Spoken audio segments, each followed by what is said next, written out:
Daytona International Speedway.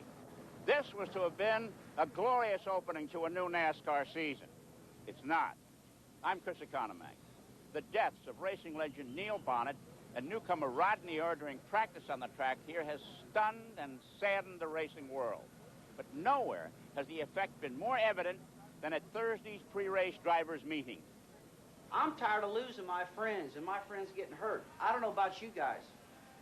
I hope you got a lot of consideration for other competitors instead of a lot of balls and no brains. We don't need that in this sport. I've been upside down here at Daytona. I've been upside down at Talladega. And let me tell you, it hurts, okay? These cars just don't drive down the straightaways and flip upside down by themselves. They just don't spin out by themselves. They just don't go flying through the grass by themselves. That happens because we hit people. We run into each other. I'm just as guilty at it as anybody else. I'm trying to change. Earnhardt, Ernie, myself, Kenny, all of us, we've all done it. We're trying to get it to stop. Use your head. If the car does not handle, it's not going to fix itself. Make a pit stop and work on it. Please respect each other. We can do that. There's no problem with that. Anybody got anything else to say? Well, he's right. We just, 18-foot car won't fit in a 9-foot hole. There ain't no way to put it in there without causing a hell of a mess. And we had a reality check this week, you know, with a couple guys, and it's the first race here. We got to use our heads. I think everybody's got more concern for this race than they've had in a long time. And I think I even go out on a limb and say that I think every damn body in this room is running a little bit scared. And I will tell you, my wife is running damn scared, and I think the rest of your wives and families are too. So use your damn heads, please. I think the passenger.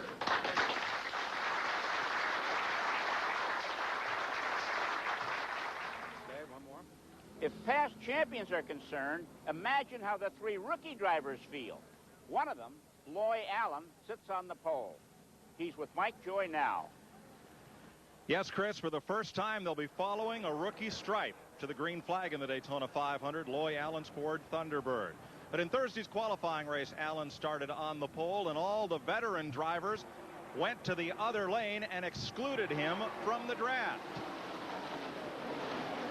And here we are, race morning. He's surrounded by the likes of Earnhardt, Ernie Irvan, Rusty Wallace, the hardest chargers in the sport. And so, Loy Allen, rookie sensation, how do you feel? And how will the start of today's race maybe be a little different from Thursday? I think we learned a lot on Thursday. The Hooters team did a great job getting us prepared. And, you know, we're going to just try to run hard and try to find a place we can get in and draft and, you know, make all the laps we can and get experience for the end of the race. Good luck today. It's 101 inside that car right this moment as Loy Allen starts his 6th ever Winston Cup race. Sharp contrast to the man next to him on the front row. Here's David Hobbs. Well, a rookie he ain't. 6 national champions and 23 races here at Daytona. What are we going to do today to get this black car in that black hole, Dale? Well, it's a big, beautiful place to be, Victor Lane, and you know, 24 may be our number. Who knows? We're going to be working hard for it and try to win the gold medal of Winston Cup racing at the Daytona 500. And you know, Neil, we're going to take him along in our hearts, remember him well, and the folks that's really helped us all these years, and maybe it'll all come together today. It's just been a big week for us. Maybe we can do it today.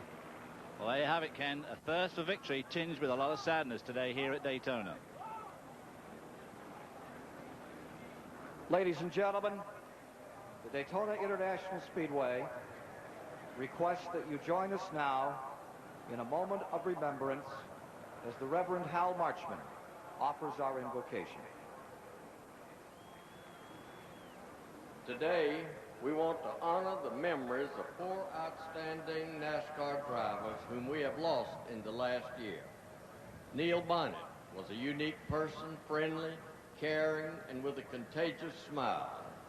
A friend said that when 2 people were talking about Neil, they were always smiling. Rodney Orr, a bright, promising, ambitious young driver, came to the end of his career in life far too young. In 1993, Alan Kulwicki and Davey Allison were killed in off-track accidents. Let us pause for a moment of silence in memory of these 4 drivers and their families.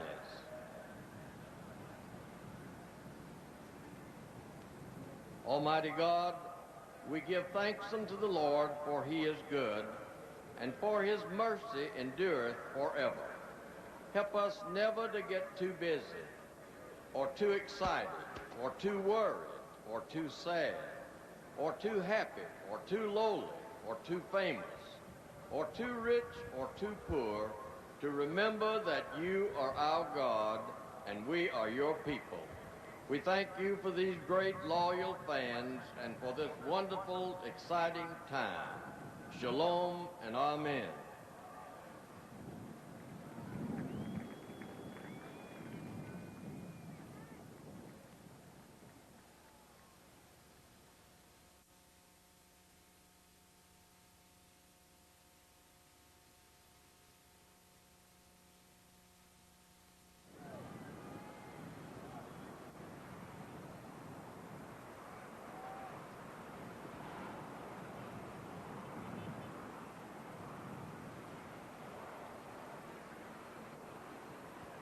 Yes, I do, Bob.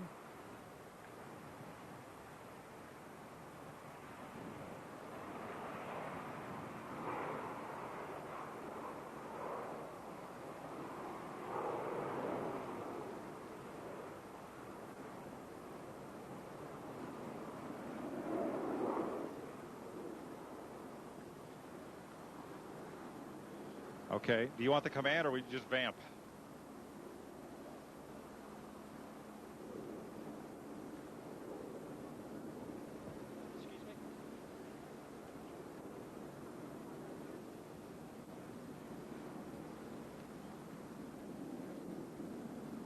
Come on, Mark. You don't want these.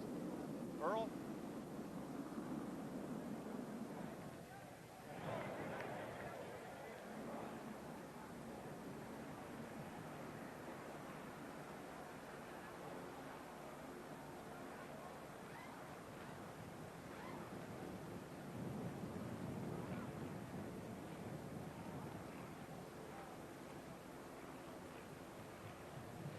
And all that remains here at Daytona are the most important words in auto racing. The words 160,000 fans here are waiting to hear. You hear air wrenches running in the background, crews making last-minute fidgets. And now the field comes to life for the 36th annual Daytona 500. Let's go topside to Ken Squire and meet the starting lineup. The starting lineup for the 36th annual Daytona 500. On the pole, the first rookie ever, Loy Allen Jr. Beside him, winner of 23 races at Daytona, but never the 500, Dale Earnhardt. In row 2, it's the 91 500 winner, Ernie Irvan and Sterling Marlin. In row 3, Rusty Wallace and the sophomore Jeff Gordon. Row 4 is Mark Martin with the 85 and 87 winner, Bill Elliott. Row 5 is Texas Terry Labonte and Brett Bodine. Row 6 is the youngest of the Bodine brothers, Todd and Stafford. Row 7, Ken Schrader and Michael Waltrip. Row 8, a new Winston Cup comer, John Andretti and the 90 champion Derek Cope. Row 9, third yesterday in the 300, Chad Little and Wally Dallenbach Jr. Row 10 is Robert Presley and Ricky Rudd. Row 11, Jimmy Spencer with Lake Speed. Row 12, Bobby Hamilton and Ted Musgrave. Row 13, Jimmy Hensley and last year's pole sitter Kyle Petty. Row 14, Dick Trickle and Jimmy Horton. In row 15, Dave Marcus makes his 27th start in the 500 and Rick Mast. Row 16, Greg Sachs and the 1989 champion Darrell Waltrip. Row 17 is Texas Bobby Hillin Jr. and California's Joe Ruttman. Row 18, Jeff Burton and Harry Gant. Row 19, Chuck Bound driving for Bobby Allison and Hut Strickland. Row 20, Jeff Bodine and Jeremy Mayfield. The provisional starters, last year's winner Dale Jarrett and Bobby Labonte. The field is just about set to move out and start the Daytona 500 for the 36th time. 42 cars are at the ready. Stay with us for our CBS flag-to-flag coverage. The Daytona 500 is sponsored by the all-new Ford Mustang. It is what it was and more. Sears Die Hard, the official battery of NASCAR. And by Budweiser, proud sponsor of the 1994 U.S. Olympic team.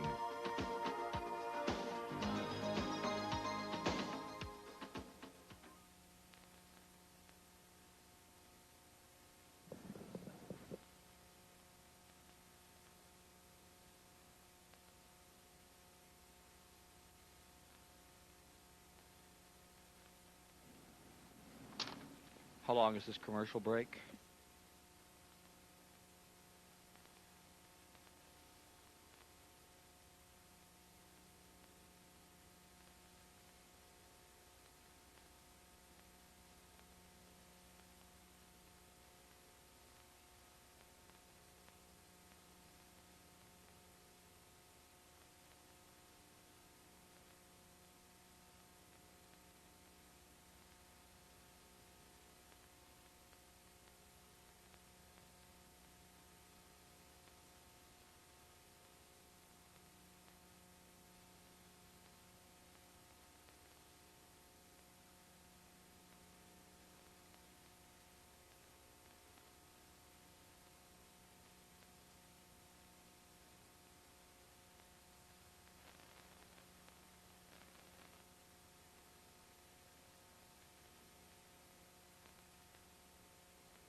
Sold out for a year. All the preparations are complete, and we're ready for the Daytona 500. A total of $2.8 million at stake in the next 3 hours plus. 500 miles, 200 laps to be covered. That race record, that glorious 1980 event for Buddy Baker, who failed to make the field this year. Our colleague, Ned Jarrett's alongside as usual. Good to have you back, Ned. Thank you. As we get set for this one, some major changes, major developments on these cars to make them safer for this race. Yes, we heard Rusty Wallace's speech in the drivers' meeting the other day, and certainly there's a lot of concern, especially after what happened here with Neil Bonnet and Rodney Orr. NASCAR, before that, had mandated some flaps on the roofs of the car, so when they spin out, that maybe it'll help to keep them on the ground. Remember last year, Rusty Wallace, he said that he flipped here at Daytona? Yeah, let's take a look at it again. As he comes out of the pack, the car almost immediately starts flipping over and over and over. But fortunately, Rusty was able to walk away. Now, NASCAR has mandated on Thursday here in practice, Richie Petty spun, and you see those flaps on top of the car that came up? Here they are in the garage area. The air inside them automatically makes those flaps come up when a car gets backwards, keeps it on the ground, scrubs speed off, perhaps kept him from hitting the wall. They're similar really to the flaps on an airplane or the spoilers on an airplane that helps to keep it on the ground. So I think NASCAR has come up with something that's going to make those drivers feel a lot better out there today at the speeds they'll be running. Thanks, Ned. Here's Mike Joy. Can two drivers damaged their cars so badly in Thursday's 125-mile qualifying races that they'd have to go to backup cars? Number 90, Bobby Hillen. Number 95, Jeremy Mayfield. According to NASCAR rules, that means they must drop out of the starting grid and fall in line at the back of the pack for the green flag. All right, here you see the field coming around to complete another preliminary lap. Let's take a look on board some of the cars. Here's Jeff Bodine, his bobsled at work over there at the Olympics. Well back in the field for the start of this one. There's Jeff ready to go to work. He's had his problems with his car number 7. 31 of the 40 starters from a year ago have changed drivers or sponsors. Car makes. Ernie Irvan looking back off his bumper camera here. That's the most changes in the history of this event as you look at Ernie Irvan, Chris. A lot of changes. Not only that, the weather has changed here. It's the hottest day of speed weeks. It's 77 degrees and getting hotter, and these cars have been practicing and testing in cool, rainy weather. Whether they've had a chance to adjust, we don't know. Here you had a picture from inside of Dale Jarrett's car, last year's winner. This is a bumper camera. We're looking up the track from Jeff Gordon, that exciting sophomore. David Hobbs. Well, I certainly don't want to put a hex on poor old Loy Allen on the pole, but you mentioned that Buddy Baker, the fastest sprinter ever here, is not here this year, didn't qualify. Well, I hate bad news for Loy, and that is that out of the pole winners, only 16 of the last 35 have even finished this race, and the last 4 haven't finished this race. So let's hope that Loy can break that streak today. There's Lake Speed's camera. That's that roof camera. And That roof camera is all new technology, a whole new look at the world of racing. Field headed down into the back straightaway as we get set for a start.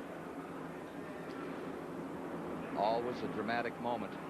Always put your hair on end. Feel your spine tingling at this time as we get set to see this one go. Earlier this week, I received a note from Susan Bonnet. It goes like this. Our family would like to express our thanks to friends and fans for their outpouring of love and support this past week. We've been blessed by your prayers, your cards, calls, gifts, flowers, food, and visits. We were especially touched by a gift sent by William Barry Jones, a Purple Heart Barry received in the Vietnam War, which he wanted us to have in memory of Neil. We all shared in Neil's life, and we share our sorrow with you in his passing. Neil would wish all of you to put this behind and move on.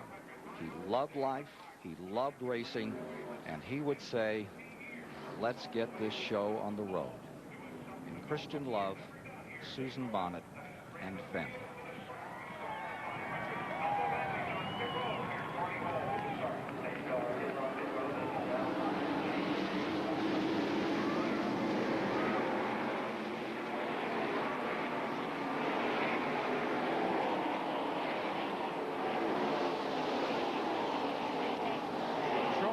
Dropping the flag on the great American race. Good luck to David Bonnet, who starts his racing career this spring. With Jeff Gordon. We're following Sterling Marlin in number 4. And there's Todd Bodine in car number 75. Had an awfully good run here on Thursday.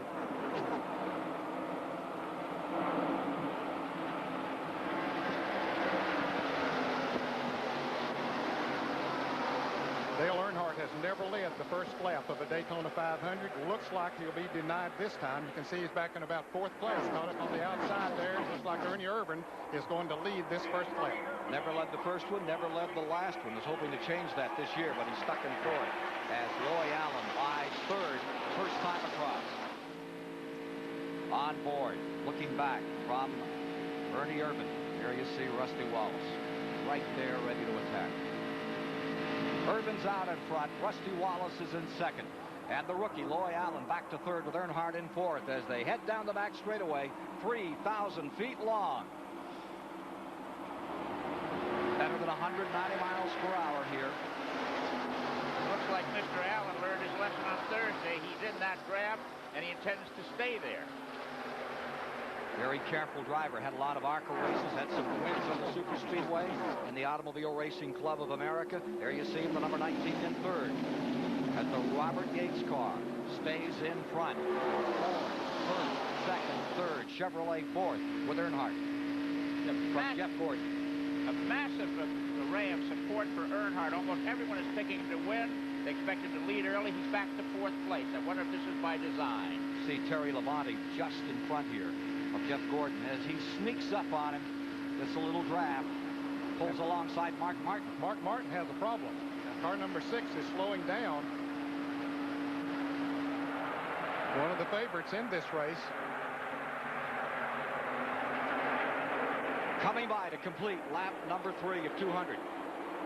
Martin getting shaken out of that front group a bit. Maybe he just didn't. Maybe the draft.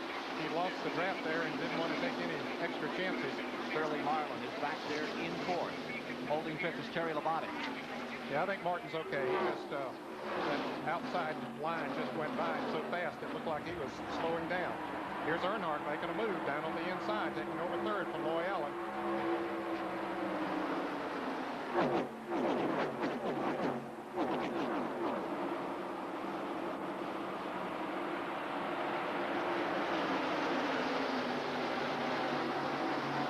There's Mark Martin picking it up under the number 24 of Jeff Gordon.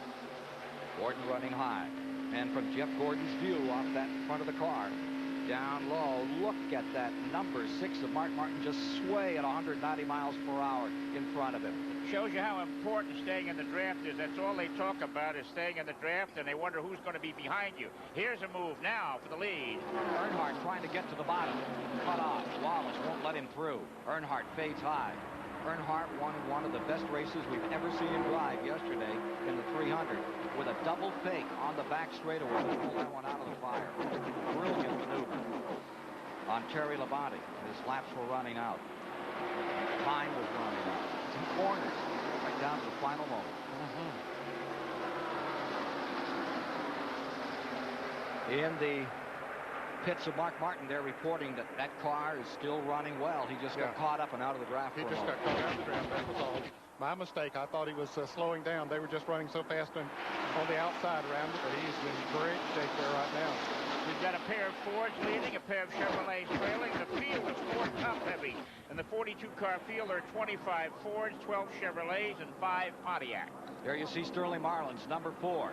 Booting it right through on the bottom. That car has always been one of the strongest here at Daytona. The Morgan McClure car, when Ernie Irvan drove it, of course, he's a past winner. Ernie won here in that car.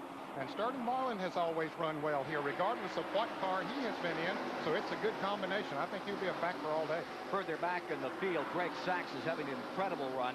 He has come from 31st up into 18th in this car, number 77, and he's pulled that off in the first 5 laps. That U.S. Air car, number 5, Greg Sachs. He had an awfully good qualifying run here a week ago yesterday, and didn't fare too well in the qualifying race, so he started pretty far back in the field. But yes, he is moving towards the front.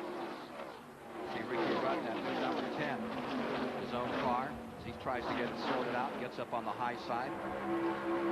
There you see the number 5 just leading that picture.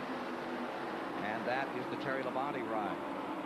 Tight formation in the back straightaway. Front 6 cars trying to draw away from that second pack of 15. Greg Sachs 77 back with the leaders. Irvan first. You see Earnhardt in second. Marlin third. Rusty Wallace in fourth. Mark Martin, and look further back in here. Wally Dallenbach in the Richard Petty colors. Number 43 closes up on Bill Elliott. Michael Waltrip in the yellow car down on the inside, car number 30. No one to draft with down there. It said, somebody come out and help me, because that line on the outside is going by. Wally Dallenbach from 18th into 12th with that car number 43 and challenging for 11th. And there goes the number 10, Ricky Rudd, up on the outside. Darrell Waltrip's little 6'4" brother. Michael Waltrip thought he had a hole to get in there, but it didn't quite work. Rudd is one of the few owner drivers in the race. It's a new team that he formed during the winter. Driver of number 10. Chad Little in number 97. That Spokane, Washington driver who had a fantastic 3rd place finish in the preliminary 300 yesterday Grand National race. Working his way through the field.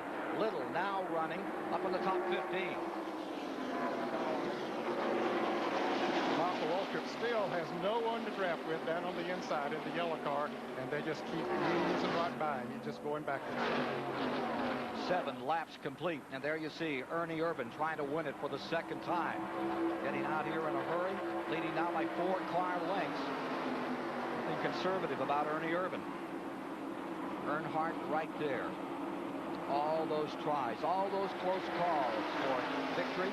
And out of the back, last year's winner, the man that sat in the front row, Dale Jarrett. He's got a lot of work to do, Ned, if you're going to make the call you did a year ago. Yeah, he really does. He sort of dug himself a deep hole here. Had a problem in qualifying and had to take a provisional spot just to get in the field. Had a problem in the qualifying race, I should say. Taking a look back at the Black Shark, number 3, Earnhardt, from Ernie Irvan's 1st place car in the Daytona 500. Here's Mike Joy. Ken, they've stiffened up the rear end of these cars. This is a 450 pound per square inch rear spring. What most of the teams are running on the right rear, a 400 on the left rear. In qualifying, they ran a 300 pound spring like this one, or even softer, 252, 25. They made the cars a lot stiffer, and if they need to make them even stiffer, they can put a spring rubber in here and stiffen that car up just a bit more. Here's David Hobbs. Well, Mike, the reason they had to stiffen them was up because in qualifying they all softened them right off to unheard of low spring rates. And the reason they did that was because NASCAR mandated over the winter that the back rear deck had to be an inch higher on the left side of the car and 2 inches higher on the right side of the car to get more spoiler up into the air to make these cars more stable. Well, racing drivers being what they are, they said, heck, if they're making us tilt the car back of the car up, we're going to put some real soft springs on here. And they all ran like motorboats in qualifying, and they got them loose through the banking, maintained high speeds for qualifying, but of course you can't race these cars with those real soft springs on the back, so all gone stiff again today. Thank you, David. John Andretti on pit road and has been in there for some time, over 38 seconds. Battle for the lead. Earnhardt is there. Ernie Irvin trying to follow by, but Ernie Irvin sort of shuts that door. And look at Jeff Gordon coming up in there in the car number 24. He has moved up to 4th now. The 22-year-old Jeff Gordon into 4th. It's amazing that Gordon, he just announced his engagement, disappointing any number of young ladies around. Yeah.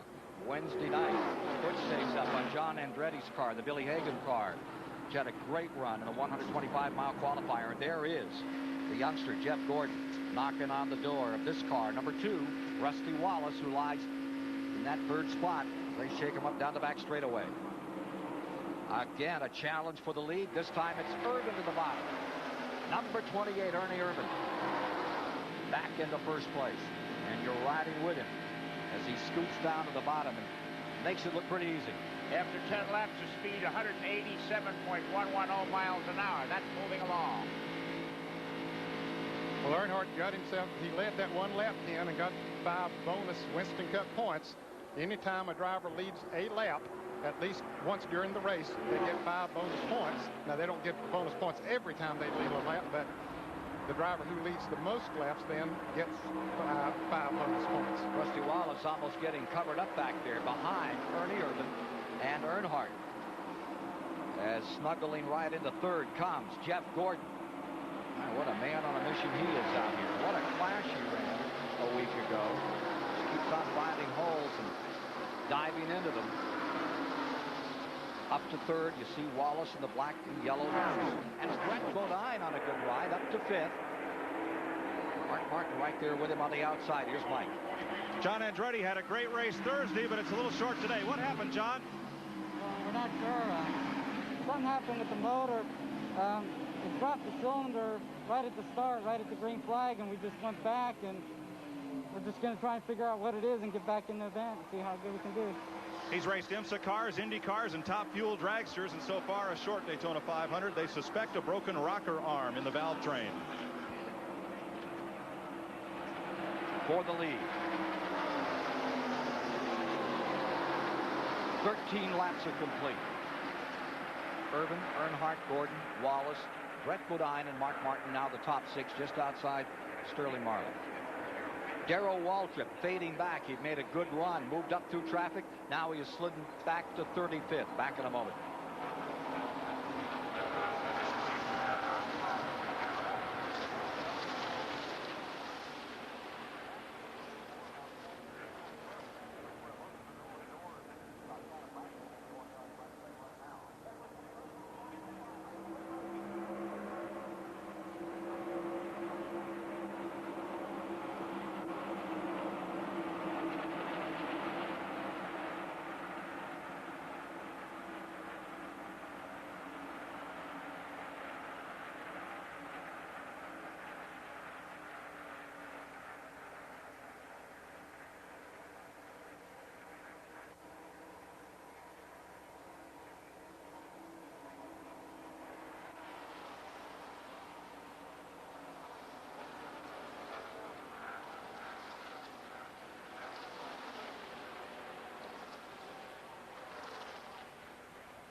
Back at Daytona, today's overhead shots are from the Goodyear blimp Stars and Stripes from Pompano Beach, Florida. At the controls is Captain Richard Daniels from Burbank, California. Thank you, Captain. Taking a look at the leaderboard here as we move into this race with thus far no cautions. Ernie Irvin in front, Earnhardt second, Mark Martin, and now there's a big change in that, dramatic change, as that car of Jeff Gordon has jumped all the way into second. That was after 15 laps complete, looking further back through the field here. Ken Schrader staying right up in the hunt. You know how fast they're going? The first 9 cars cross the start-finish line in 1.2 seconds. The car number 24, Jeff Gordon. The big surprise a year ago when he won a 125-mile qualifier. This year came to Daytona, won the Busch Clash to start things off. Got underneath Earnhardt, little help from Brett Bodine to make it work. Here he is challenging for the lead. Here's David Hobbs. Jimmy Makar, Ned Jarrett up in the commentary booth, a bit worried about last year's winner. Dale, what's wrong? Well, right now the car's running hot. Having to back out of it and just kind of get out in some clean air to make it cool down a little bit until we can get a caution flag and work on it. So doesn't look like we're going to be in pretty good shape unless we get us a caution flag where we can fix it. Okay, thank you. Thank you, boys. And there's the story on Dale Jarrett, who started in the rear of the field today to fight his way up through this thing, and things are not going well for the Joe Gibbs team as you see Dale in the back straightaway now. And you see how much empty space there is up in front of him. He's a long way off. He's not drafting anyone. He did come up and pass Darrell Waltrip a lap or two ago, but he's about 3/4 of a second off the pace of the leaders. Lost a motor in a 125-mile qualifier, and what he did, other cars trying to avoiding action, handed in the wall. 6 of them beaten up in that crash. What a difference a year makes.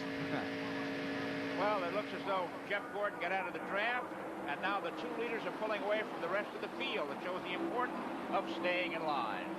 It's Earnhardt in second, Irvin up in front. That means that Jeff Gordon got his hands full trying to hold on to 3rd spot. As you look from Ernie Irvin, the leader, our live coverage from Daytona, back at Dale Earnhardt. Remember that Irvin's won this race on one previous occasion. Earnhardt, after all of those years, making a 16th start at the 500, still looking for his first win here. 59 on his career, 6 national championships, but never Daytona in the 500. Our pole sitter, Loy Allen, has fallen to 19th position, the number on his car. Here comes Earnhardt back another time on the attack. Wow, that 28 looked just unstable for a moment. It looked like it was a little loose coming off of that turn. Now, Jeff Gordon, Chris mentioned that he had dropped back. He has picked their draft up now. He'll be back with them by the time they get back to the start-finish line. Here's the story further back in the field. Bobby Labonte, remember he started back in 42nd. Well, he's up to 22nd now and still closing. Here he is under Elliott, taking 21st position. Remember a year ago, Ned, at Talladega, when he was out back and ran right up in front. In fact, he was running with the leaders when he ran out of gas on the last lap. Bobby Labonte and that number 22 doing a heck of a job again today. Well, he was a rookie last year, but I'll tell you, he's a quick learner. He's a former champion of the NASCAR Busch Series, a very fine young race driver. Of course, a younger driver of Terry Labonte, former champion of this division. They switched from Fords to Pontiacs this year. Thought it might take him a while to get the handle and everything going well, and it didn't qualify well, but he certainly has a good run going today. He had to get a provisional starting position to get in the race. It shows how tight the competition is in NASCAR Winston Cup racing. When a guy that can run this well has trouble getting into the race. Chris, we're being told that Jeff Gordon is on the radio to his crew, and he's saying everybody is loose coming off turn 2. Well, that might be what Chris mentioned at the top of the show. This is the hottest day we've had since we have been here, and that has a tendency to make the racetrack slicker. As the sun shines down on the asphalt, it makes it a little bit slicker, and maybe they didn't have their cars set up tight enough. Loose, Dad. Tell the viewers what loose means. Loose means that the back end is not sticking when they go into the turn or coming off the turn, either one. The front end is sticking better than the back end. They can make adjustments on that several ways. They have screw jacks on each wheel, on each coil spring. They can make adjustments there. Of course, they can make adjustments with the spoiler as well. So when they make the first pit stops, you'll see those adjustments. Let's go down to David Hobbs. Honestly, you chaps will never learn, will you? Loose is oversteer and push is understeer. It's pretty simple, really, you chaps, you know. Well, I guess European viewer. Yeah, there you go. Who's he? I was talking to people down south, David. 23 laps or on any short track. 23 laps complete. And Andretti looks like they're going to call it a day in the Billy Hagan car. Look at this battle for the lead another time. Earnhardt is there getting his on help the with Jeff racetrack. Gordon. Andretti's, well, no, he's going out, but we do have a caution. Caution is out. Yellow is around the track. And there's debris on the back straightaway as John Andretti finally comes down pit road and comes back on the track. Well, this will be a break for many of those who are beginning to slip and slide. They want to get in and get some new tires, make adjustments on those cars. It'll be a break for them. Bobby Labonte's car has lost part of the aerodynamic. Whoa, that's bad news for Bobby Labonte, who's having such a great run. We'll check on that car when we come back. Under caution.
Back with you, and the entire field is on pit road. Quickly to Mike Joy.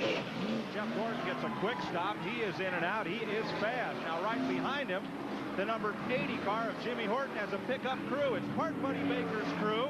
They brought the sponsor along, and it's part Jimmy Horton's dirt track crew from New Jersey. They've never worked together, and the speed shows. David Hobbs? Of course, this is NASCAR racing at its best. All the cars were radioing in that they'd got problems. They were either loose or pushing badly because of that temperature change that Chris mentioned earlier at the top of the show. So they just had a caution flag, and everybody comes in, and everybody's changed tires, and everybody has changed chassis setup. And that's what makes NASCAR racing so great and so close.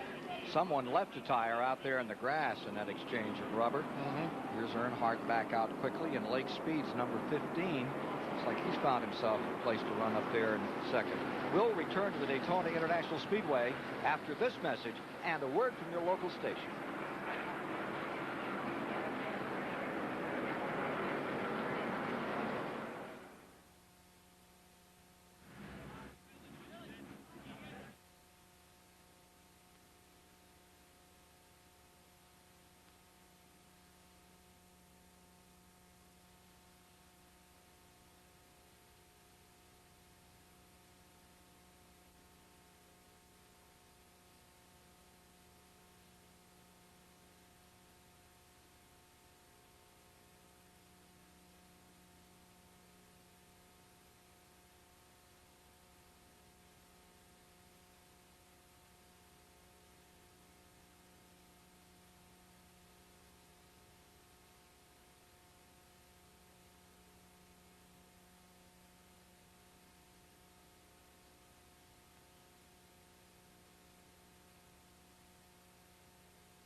We're back with you live at the Daytona International Speedway, the 500.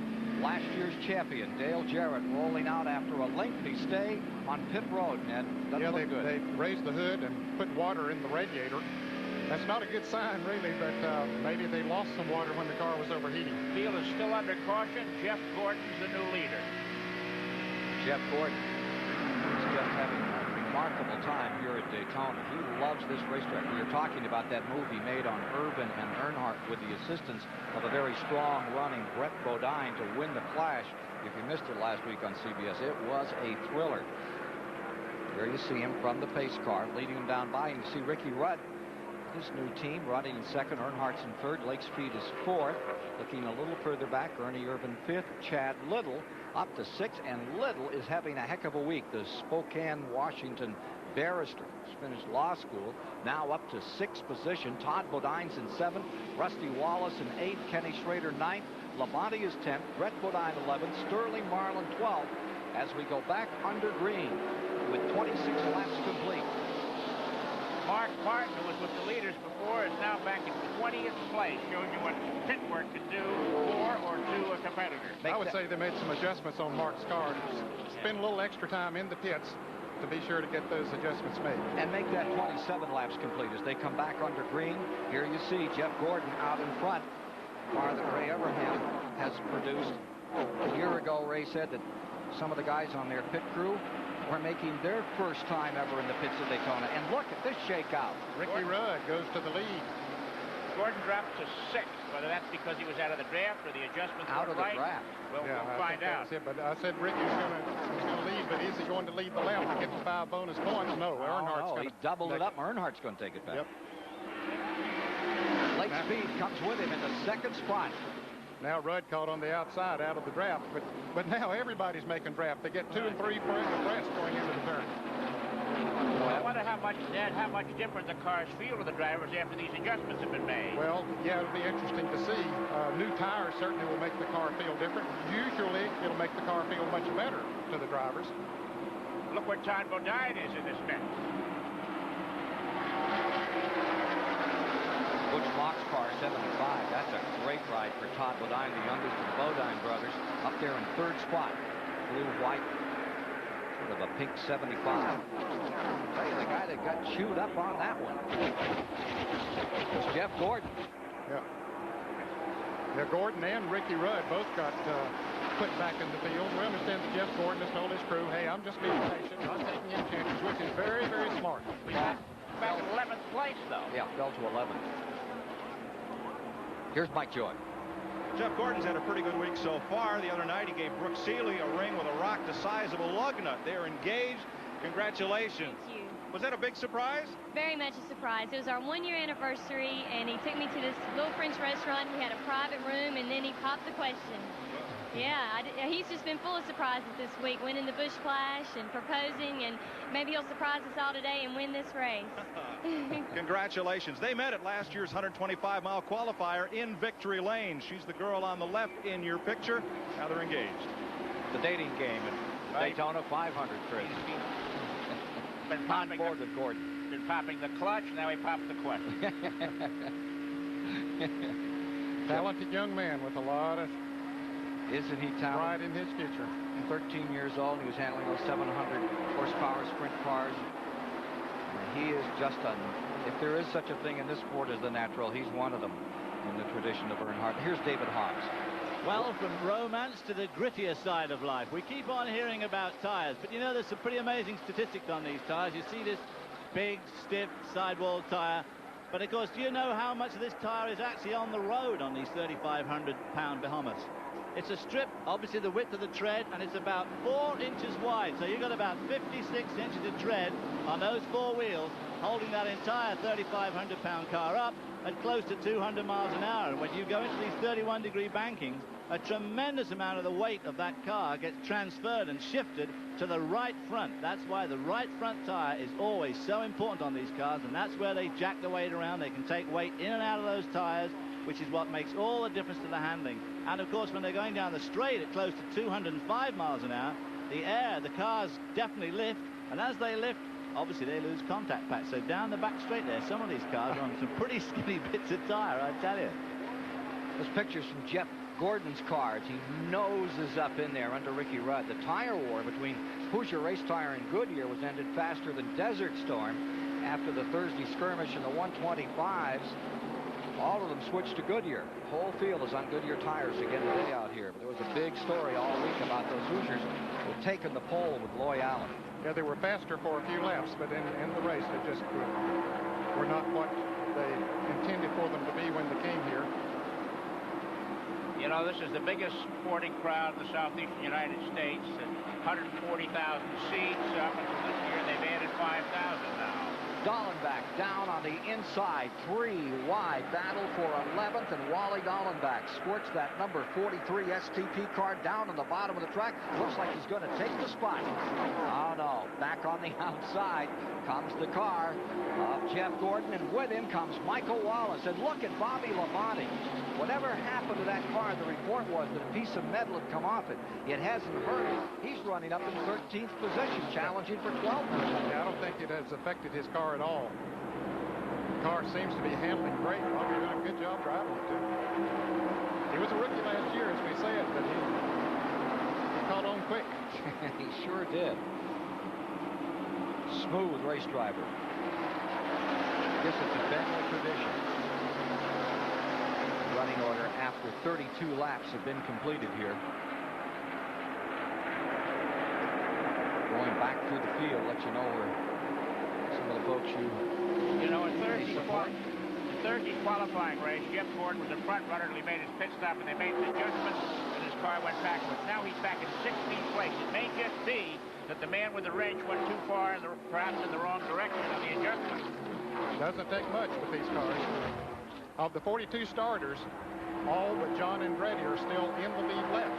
Andretti spent some time in the pits. He's 14 laps behind now. But all others are still on the lead lap. That's amazing. Really? Knocking these laps off. You get down 34 laps, and you're talking about getting up toward the 100-mile mark. You've covered, when they come around this time, 87.5 miles of the 500. One caution today. Debris on the back straightaway. It's Earnhardt in first. Ernie Irvin in second. Todd Bodine is in third. Rusty Wallace in fourth. Showing fifth is Schrader. Sixth is Speed. Seventh is Terry Labonte. Eighth is Morgan Shepherd. That looks like Brett Bodine ninth, and Ted Musgrave driving for Jack Roush this year in 10th. On board with Lake Speed. Let me give you some telemetry out of that Ford Thunderbird. You see alongside Terry Labonte his new ride with Rick Hendrick. See those RPMs changing just a little bit. He got up to 6,600, 187 miles an hour at one point. Of course, it goes down a little bit when he gets in the turns. The miles per hour as well as the RPMs. You'll see him climb back up a little bit on the straightaway. There's speed up to 188, 190. RPMs got up to 6,700. Now, when they're out there running by themselves, they can run flat out around here. And in a good handling race car, they wouldn't lose over a couple hundred RPMs in the turns. But when you're running in the draft, you're on and off the gas. So that's the reason you see the variance in the RPMs as well as the miles per hour. You see Lake Speed getting caught up. Brett Bodine got through on him. A couple of others being challenged out there. Mark Martin working on him some. Tight racing, and apparently that something has happened. That Rusty Wallace speed seems to have had an effect. We've gone pretty darn well out here. Well, they seem to be considerate of each other out there, at least so far. 188 mile per hour average on the lead pack. And here comes Earnhardt. Drivers have to have great respect for their fellow competitors to ride so close alongside them at these speeds approaching 200 miles an hour. On board with Ernie Irvin now. Second place car, looking back at young Todd Bodine. Great ride for Todd today. He's just sitting there, not attempting to pass either one. He's in the position that he would like to be. He'd just like to sit there and ride all day and then try to do something at the end. He has a good race car. Here goes Earnhardt high. Ernie Irvin coming in down on the inside. Now Bodine might follow him through. Let's see who he does follow. Is he going to follow Earnhardt, or no, he's going to follow Ford? Since he's racing a Ford, he said it ought to be out front, so he's going to help push Ernie Irvin right on by Dale Earnhardt. Or Earnhardt must like a lonely little petunia in an onion patch, or vice versa out there, depending upon your. Take a look at that shot. On board with Ernie Irvin. Leader looking back at Todd Bodine into second, but not for long. Earnhardt back on the outside of the number 3. And if they run side, well, they're not running side by side for long. And Todd Bodine knew that he couldn't run side by side too long with Earnhardt. Ernie Irvin would get away. They don't want to lose the draft. Wallace in 4th, car number 2. Just behind them, Morgan Shepherd. Morgan Shepherd of the Wood Brothers car. Ah, that's wrong. There you see, that's Brett Bodine. No, it is Morgan Shepherd. I correct myself here. Morgan Shepherd is there, and he's got that next spot in the number 21, and then it's Brett Bodine. You know, each car has a spotter high in the grandstand talking to the driver by radio. And the spotters now have a new role, and that is to tell him who he's running well with. You're better off with this guy than that guy. They get coaching from the top. And it really pays off at the speeds you travel around here at Daytona. Oh, you have to have them now. They can tell you when you can get in line and a lot of things. More the Daytona 500 after this.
The Daytona 500 is sponsored by Goodyear, #1 in tires. McDonald's, what you want is what you get at McDonald's today. And by Valvoline Motor Oil. People who know use Valvoline.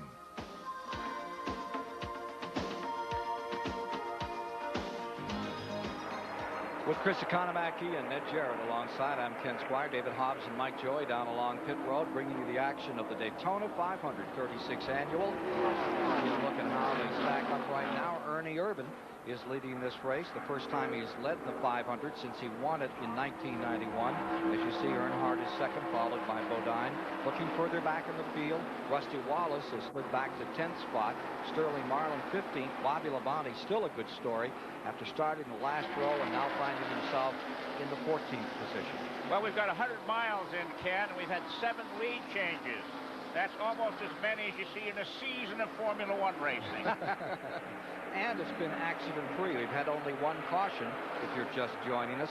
That was for some debris on the back straightaway, alleged to have come off Bobby Labonte's car, but that doesn't seem to bother that thing. He is running hard, staying up here with the field, closed into the top 15 and looking good. Mike Joy has a report on pit road. Robert Yates owns Ernie Irvin's car. Now, he's won the 500, as has Ernie, but they've not yet won it together. He's hooked up with Todd Bodine. Now, how important is it for a Ford driver to hook up with another Ford instead of that black Chevrolet? I'll tell you, as far as I'm concerned, it's everybody's for themselves out there individually. Well, let's get the other half of that story from David Hobbs up in Todd Bodine's pit. I'm with Troy Selberg, who's looking after Todd's car. He and Ernie Irvin seem to be making a bit of a break. Are they working together deliberately? Oh, yeah, the Ford team really worked close together here at Daytona. You know, the Ford against the Chevrolet. We're real happy with this Factory Stores of America Ford Thunderbird. We just like that Ernie to work with us, you know, like he did with Todd when they were on the Busch team.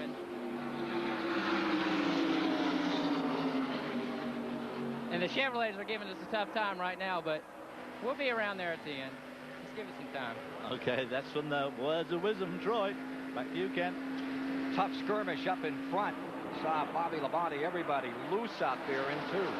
Well, Jeff Gordon was back in 16th place a minute ago. Now he's up to 6th.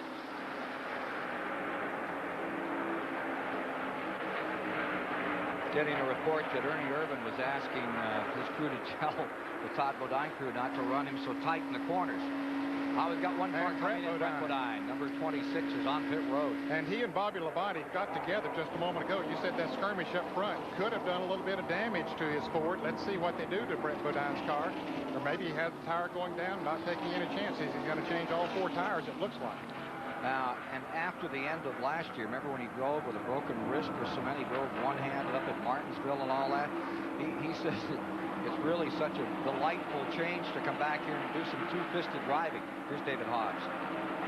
Well, Brett Bodine's in, and they're doing a 4-tire change under green. They're going to be lucky if they don't go down a lap here, putting more fuel in, so that's going to put him out of sync for the rest of the afternoon, and all the fuel stops as he smokes his way out of the pits. A 26-second pit stop on car 26. And he will go a lap down. He's getting coming out of the pits right now as the leaders come by, so he will go a lap down. Yesterday in practice, Ken, Brett Bodine had one of the fastest cars in practice. I thought that he was a long shot to win this race. Not that he can't do it, but it's tough to come back from a lap down, but we'll see.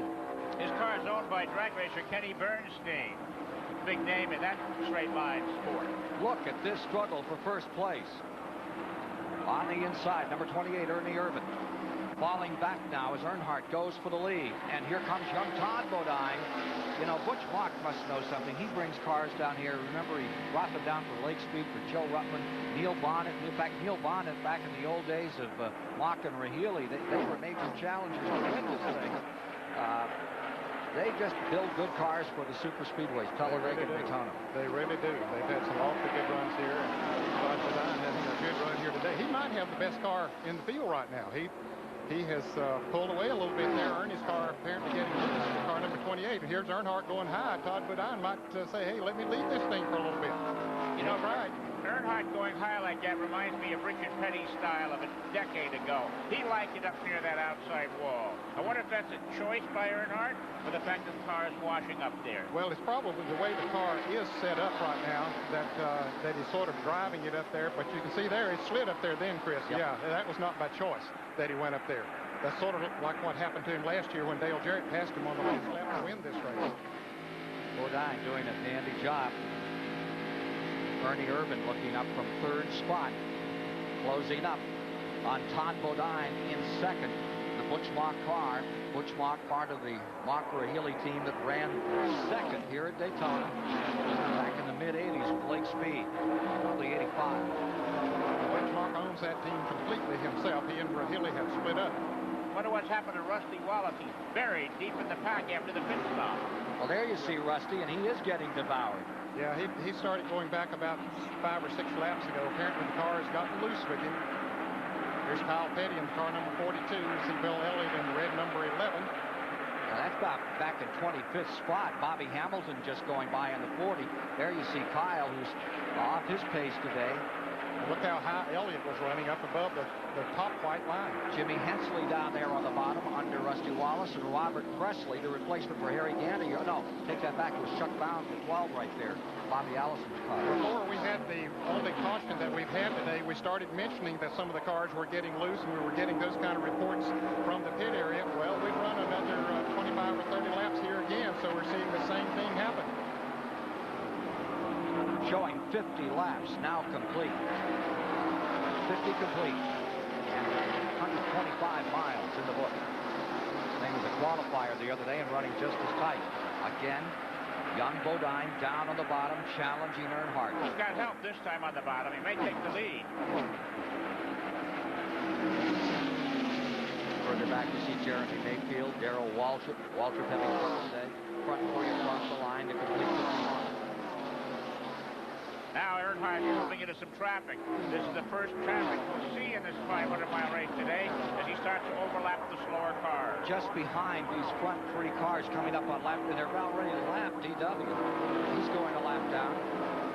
Here comes Ernie Irvin, right up to the eye of the needle. It's around Mayfield, trying to get beneath.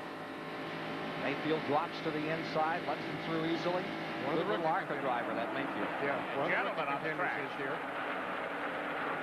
Earnhardt now sort of driving his car up there, and he's sort of found him a dry spot up there. Is one way to put it. Got a cushion. The pavement is getting worn here at the Daytona International Speedway, and you can get two of the wheels to run in an area where the pavement is not as worn. Many times you can get better traction, and I think that's what Earnhardt's doing now. A couple of degrees make a difference. Oh, yes. There you see that battle for the lead. 75 going right back on the bottom. Earnhardt on the top. It looks like Earnhardt really just turns that thing sideways and off the corner at 190 miles per hour.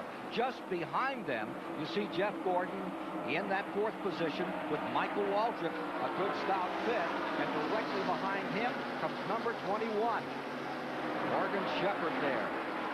Shepherd having a very good race. Gets it right down to the bottom. That Wood Brothers car is working nicely. It is. It normally works well on this racetrack. Of course, they're past winners of the Daytona 500. David Pearson won for them here. And A.J. Boyd.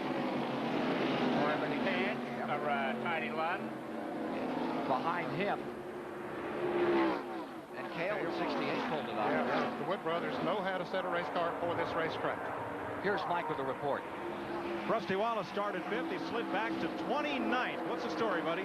Well, we're just we worked with the car, and it's a new car for us, but I really feel like we're going to get this thing worked out. Rusty said the car's real loose, so instead of taking a chance tearing anything up, we're going to wait in here and get us a caution or maybe a pit stop and tighten the thing up. How will you do that? Well, we got a spring rubber for the right front. We're going to put a little wedge in it, maybe tap the spoiler. We started with minimum spoiler because the car felt good. The temperature of the track today has changed dramatically since we've been down here, so we'll get it adjusted and we can come back up to the front. Before I leave, Robert G., I'd like to tell you we're all thinking about you, and our prayers go out to you, man. He's one of racing's top fabricators. Ken, I talked to 3 drivers who had spoilers on the rear at the minimum angle. Rusty Wallace, Morgan Shepherd, and Mark Martin all started the race that way. Jeff Burton in the number 8, Mike, having his hands full for 30th position with Rusty Wallace. Meanwhile, car number 30, Michael Waltrip, on that restart was 17th. He's up to 5th, and Michael Waltrip is having a very good day in the Daytona 500 as we get through 54 laps complete. More from the World Center of Speed, Daytona Beach, Florida, after these messages.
After 56 laps, 140 miles, here are the standings among the front runners here today. All in that lead lap with Earnhardt, Urban, Bodine, Waltrip up there in the front four. Some of the ones that had great expectations coming into Speed Weeks having problems here today. 37-year-old Dale Jarrett, who won it last year for Joe Gibbs, not going to get a chance to be a repeat victor back-to-back. Only two men in history have ever done that. Richard Petty back in the early 70s, and of course, as you saw on CBS, Cale in 83 and 84, and we first had those onboard cameras. Loy Allen's not having, I think he's doing all right. He's not up there. He's not in the front. He's 33rd. He's staying out of trouble. He's staying out of trouble, getting a lot of experience here now, out there sort of running by himself there right now. If you're just joining us, Loy Allen, first rookie to ever sit on the pole and driving a very wise race at the present time. Trying to get an update from the pits, make sure that car is running well. Loy Allen dropping another spot, being shown 34th, Chris. He had some company back there, and Harry Gant, who's starting his last season as a driver, July 33rd. We expected more from Harry Gant at this point of the race. The Hendrick cars are running well today. The Jeff Gordon car in the midst of that is back in 5th. There's the other two Hendrick cars, Terry Labonte in car number 5 and Ken Schrader. 8th and 9th. Look at Earnhardt still using the outside, and it looks like he's dirt tracking that thing. I'm sure he doesn't want to be doing it up on a 31-degree bank, but watch on the next corner as he sits it up there. But the secret is he knows how the car works up there. He may need that space later on in the race. You know, the guy that's done that over the past few years has been Harry Gant. Watch this. Here comes Urban to the inside. Urban's led 33 laps. Earnhardt 24 to date. There's how they get in line right away, isn't it? You can drive a Mack truck between him in the corner, but not on the straightaway. Well, I'm pleased with Michael Waltrip. He's having a nice day, man. He is having a good run. He had the fastest car yesterday in the Goodies 300, but didn't finish. Had half of the spoiler fly off the car. Yep. And yellow number 30 running in 4th spot. Mike Joy is down on pit road with a racing legend. Well, for the first time ever, Ken, there's a number 43 in the field, and this man's not driving it. Richard Petty, 7-time winner of this race, retired a year ago, and last season his car carried number 44. Richard's good to see 43 back out there, even if you're not behind the wheel. Wally Dunlap doing a good job for you folks today, but who looks good to win this 500 since you can't? It's a wide open deal right now. Yeah. You know, we was running pretty good. Wally was. He said it's starting to smell oil, so we're starting to run into trouble. But as far as who wins the race, it's a toss-up right now because you'll see them cars get way ahead. And all of a sudden, you see people that's not running good catch up. So just whoever gets the right draft all day long is going to be all right. Richards often says the best you can do on a given day is put yourself in a position to win, and circumstances will dictate the rest. That may be true today. Here's David Hobbs with another former winner of the 500. Well, from one legend to another, I'm down here with Bobby Allison. 43, never been driven here by other than Richard Petty, and isn't it 34 years since an Allison last did not drive in this race? I didn't hear what you said, David. I say it's 34 years since there was not an Allison in this race. How do you feel about that? Sad. Just, but a lot of people have helped me a lot, and at least I'm able to be here in the pit area. But it's a tough deal. You know, it's been the great American race, and we've had a lot of good days here, and so we just do the best we can. Well, you got trouble in turn 4. Major incident in turn 4. 7, 8 cars collected. Hut Strickland is in it. Kyle Petty involved. Robert Presley was involved in it. Harry Gant is involved in it. First caution of the day is coming at lap number 62, just as they came across for 63. That is the first for a major accident. We had one other caution just for a little bit of debris on the track. First major incident of the day. There's Kyle Petty. Front end looks like it found a telephone pole on car number 42. Bobby Hillen is involved in it. Remember last year he and Kyle Petty. There's John Andretti's car number 14 crunched against the wall hard. Jeff Burton's car was involved as well. Got another car crawling back in, and that's the Bobby Allison car. We were just talking with Bobby. Whole right side of his car is stripped. Big marks down on it. There's Robert Presley's Mannheim number 54. And Rusty Wallace is up against the wall. His car is demolished up there. Bad luck for the second year in a row for Rusty Wallace, who made that impassioned speech to the drivers before this one started. The driver's side, we hope he's all right. Average speed for the race was around 172 miles an hour. They were turning individual laps. Here's Rusty getting out. Yeah. Wallace is all right. Flaps are still up. You can see him on the back of the car. He's all right after a wild skirmish up here in the fourth corner. Just coming down by, you can see the nose of that car number 2 has been bloodied. The fluids leaking out. Number 90, Bobby Hillen, going by. He escaped that. We'll give you a complete rundown on the cars involved in a moment. John Andretti slapped it hard against the wall. Concern for John here. I mentioned that Bobby Hill was involved. He's still going around the track. He has a good bit of damage on his car. Pit road is closed right now, Ken, because of the problems here on the entrance to pit road. Let's go to the pits and David Hobbs. Well, I'm still in Bobby Allison's pit, and what a sad day for them. As he said, it's sad, and this is sad too. The car badly damaged both sides, all 4 wheels. As you can see, tires exploded there. Mechanics feverishly working away to pull the bodywork off the tires. They'll put 4 tires on. They'll go around and do another quick lap under the caution, then come back in and do some more work. This car needs a lot of work doing to it, and that will certainly knock the edge off it as Chuck Brown goes out. And he'll be back again in just a few seconds when he's done 1 lap. Look at that tire, completely torn up. He must have spun this car around a couple of times. Chuck Brown spun in a 125. There you see Robert Presley will take over for Harry Gant in a year. Great Grand National driver for some years, and a guy that's come out of a racing family. Bob Presley's dad, great driver. Now the pits are open. No, pits are still closed, Ken. They're coming down pit road, but they can't stop and make a pit stop. They've put the field down onto pit road, but they are not allowing them to stop. Pit itself are closed, but they're using that so they can get around some of the debris out here on the track. We'll be back in a moment with more of the story of this major incident in the Daytona 500.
And once again, we're back with you at Daytona. After on lap 63, a major incident has taken place in turn 4. And they are still picking up cars in this area. The Hut Strickland car lies out there. Pit road is being used to drive through, but they are not allowed to pit their cars at this time. They're just using that while they clear up the track. Let's take a look now at what developed out here just moments ago. Well, of course, a car had hit the wall on the outside, and then Chuck Bowen came on the inside of Kyle Petty, and they got together. Robert Presley had hit the wall on the outside, and then they just started going everywhere, nowhere to go. You see all the smoke. They couldn't see where they were going, and they started hitting each other. We'll watch it again at another. See, there's Robert Presley up against the wall. The blue and then black Chuck car. Bound comes down on the inside of Kyle Petty. 12. And they hit. And then they start hitting each other back there. Rusty Wallace got tagged from the rear by the 23 car of Hut Strickland, and that shot him into the wall. Of course, there's Hut in the car number 23. There's the car number 8 of Jeff Burton. John Andretti, now watch his car. He goes out of the screen, but he hit the inside wall hard. And there's Harry Gant spinning around in the green car. Here's another look. And you can see they just start hitting each other. And watch Andretti in that orange and white car coming from left to right. Yeah, he into hits that wall. That's a hard hit. Yes, it is, right on the left side of the car. One more angle here. Okay, you see the yellow car there hit Rusty right there, hits him and spins him around. Of course, I don't know where Rusty would have gone, but anyway, he was there. There's Bill Elliott threading his way through. Watch Andretti's number 14. And, of course, other drivers back behind. There's Dale Jarrett. He was pretty far behind this. He was coming into turn 3 as this was happening, so he's waving to the cars behind him. Slow down. We got trouble up ahead, and you can see that smoke up ahead. Okay, pit road is now open, so they can come in and make their pit stops, and everybody will do it. The right side goes up on Dale Earnhardt's car. Can of gas going in. The left side lug nuts going in. The jack band is key to the speed here. Now, the left side lug nuts are off. How quickly David Smith gets that car in the air determines how quickly they can get the left side tires off and new ones on. Earnhardt's done just that. He's away. In 19 seconds. Great pit stop. Still working to bring in Hut Strickland's number 23. We have no report on driver injuries yet. We'll update you just as soon as we hear anything from this major incident in turn 4. Looking under Dale Jarrett's number 18. I think what they're doing is changing the track bar. They're either lowering it or raising it, one or the other, to affect the handling in the turns.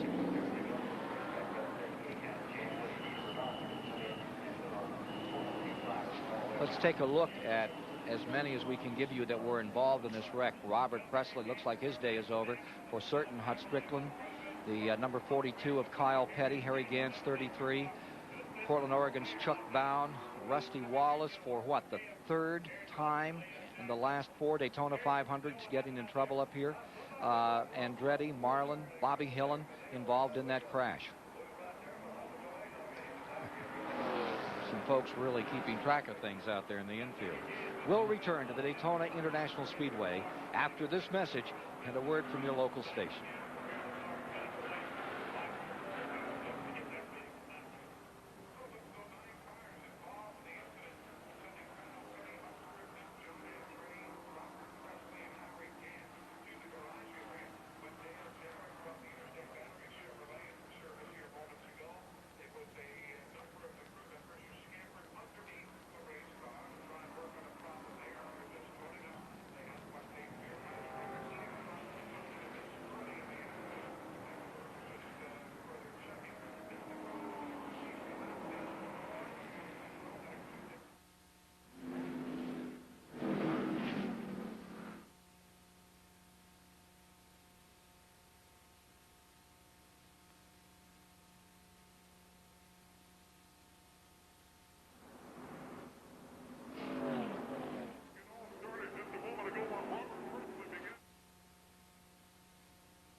We're back at the Daytona International Speedway, a major wreck off turn 4.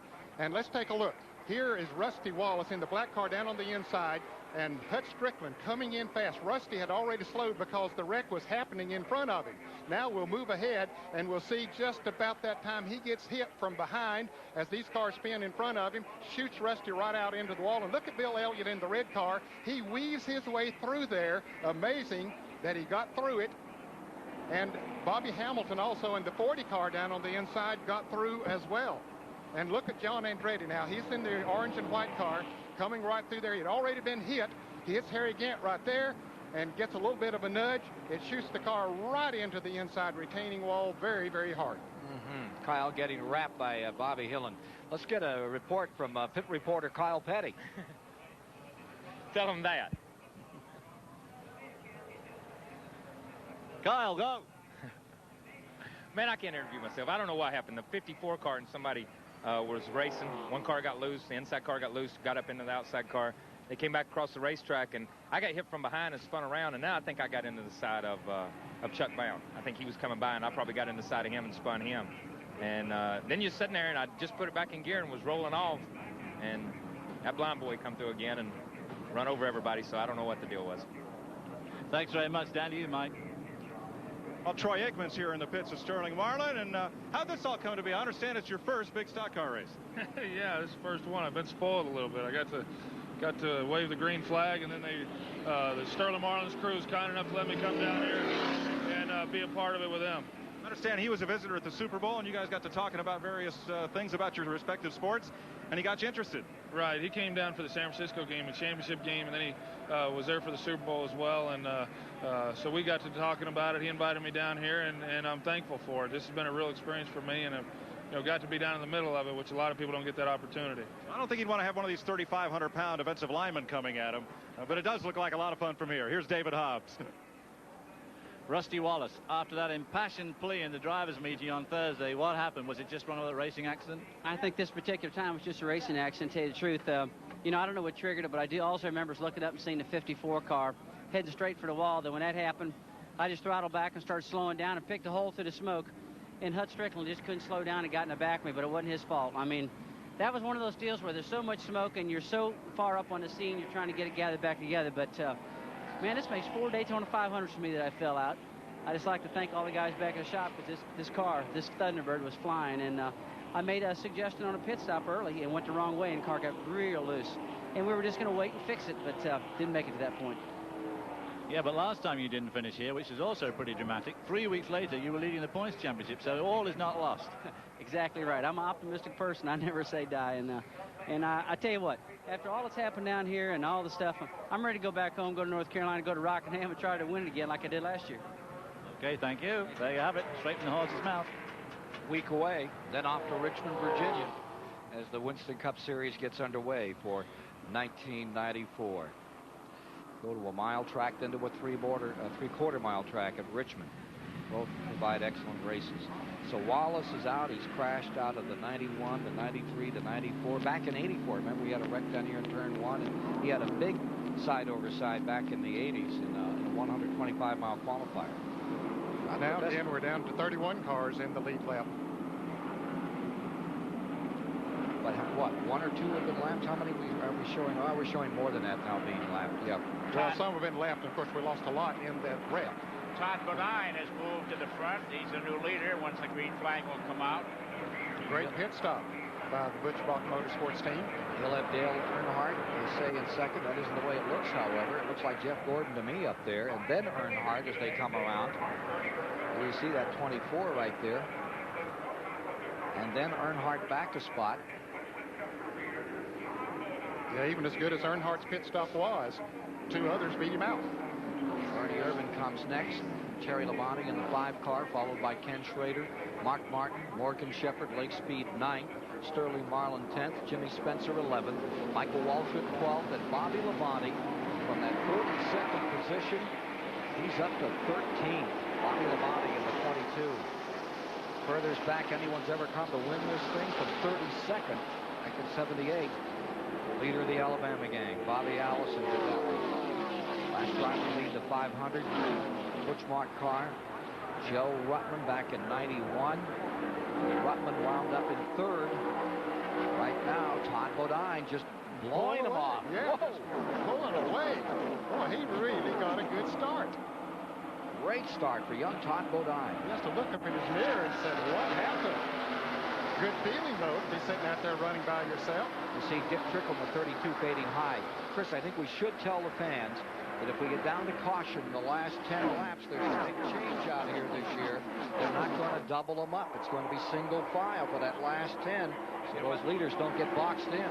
When they double them up, it's the faster cars. The leaders are in the outside lane, and the cars are a lap behind on the inside lane. But it'll be a long single file after 10 laps to go. They'll put them out in back of those lead cars. Better idea, don't you think, Ned? Oh, I think it is. A lot of people have lobbied for that for several years. A lot of fans would like to see it because we've seen incidents happen in the past when a restart with 4 or 5 laps to go, whatever it might be, and you got lap cars up there mixing up with them, and I think that is a good rule that NASCAR's put into effect. Front three, Jeff Bodine there with Earnhardt and Irvin first, second, and third. Ford, Chevy, Ford, the top group. Jeff Gordon back there in fourth, followed by Labonte in fifth. Well, after the second pit stop, all these cars have now had their second set of adjustments made on them, and they should be right. We'll see how this affects the competition. Just as fast as you say it, they change it. Here comes that number 24, Gordon in fourth, Labonte fighting for the fifth spot now as he tries to hold on out there. Well, you can see with the fresh tires on how they're able to run side by side. After they run about 15 or 20 laps, they sort of getting single file and don't see as much passing because those tires get hot and they start sliding around on the track. You're seeing the running order up there after 71 laps, 177 miles of the Daytona 500 have been completed for 94. Here on CBS with Ned Jarrett and Chris Economaki alongside Mike Joy and David Hobbs on pit road to bring you the action today. Olympic coverage coming up later.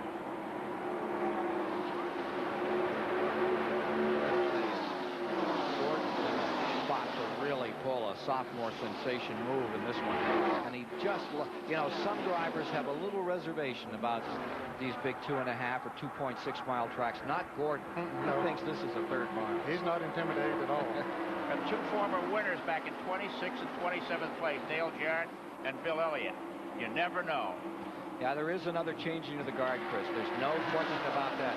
Look at this Todd Bodine. Strut his stuff. Earnhardt having to play second fiddle to him right now with Ernie Irvin in third. But, folks, there's a long way to go. Harry Gadd has been called to the pits. His car is smoking. Yeah, Harry had been behind the wall after being involved in that accident. Maybe they didn't get all the sheet metal off the tires, or maybe something was pulled loose, so he's back in there. We mentioned Bobby Hillin. Bobby is still running. He is in the lead lap still. He didn't lose a lap. He was involved in that spin up there, had some sheet metal damage on his car. Here's Earnhardt trying to go for the lead. For first place. In lap 75, Earnhardt back in front. And Bodine hung out to dry. Ernie Irvin makes his move. He comes right up in there. On the outside, just moves right around. That took horsepower to do that. He's got it under the hood of that Ford. We're watching it live at over 190 miles per hour down the back straightaway, up through turns 3 and 4 on the 31-degree banking. Ernie Irvin, the 91 champion, back in front. And Jeff Gordon comes to third. Gordon again moving up. Todd Bodine back to fourth. Look at Sterling Marlin in the 4 car down to the bottom. Trying to get a little hole to find his way through.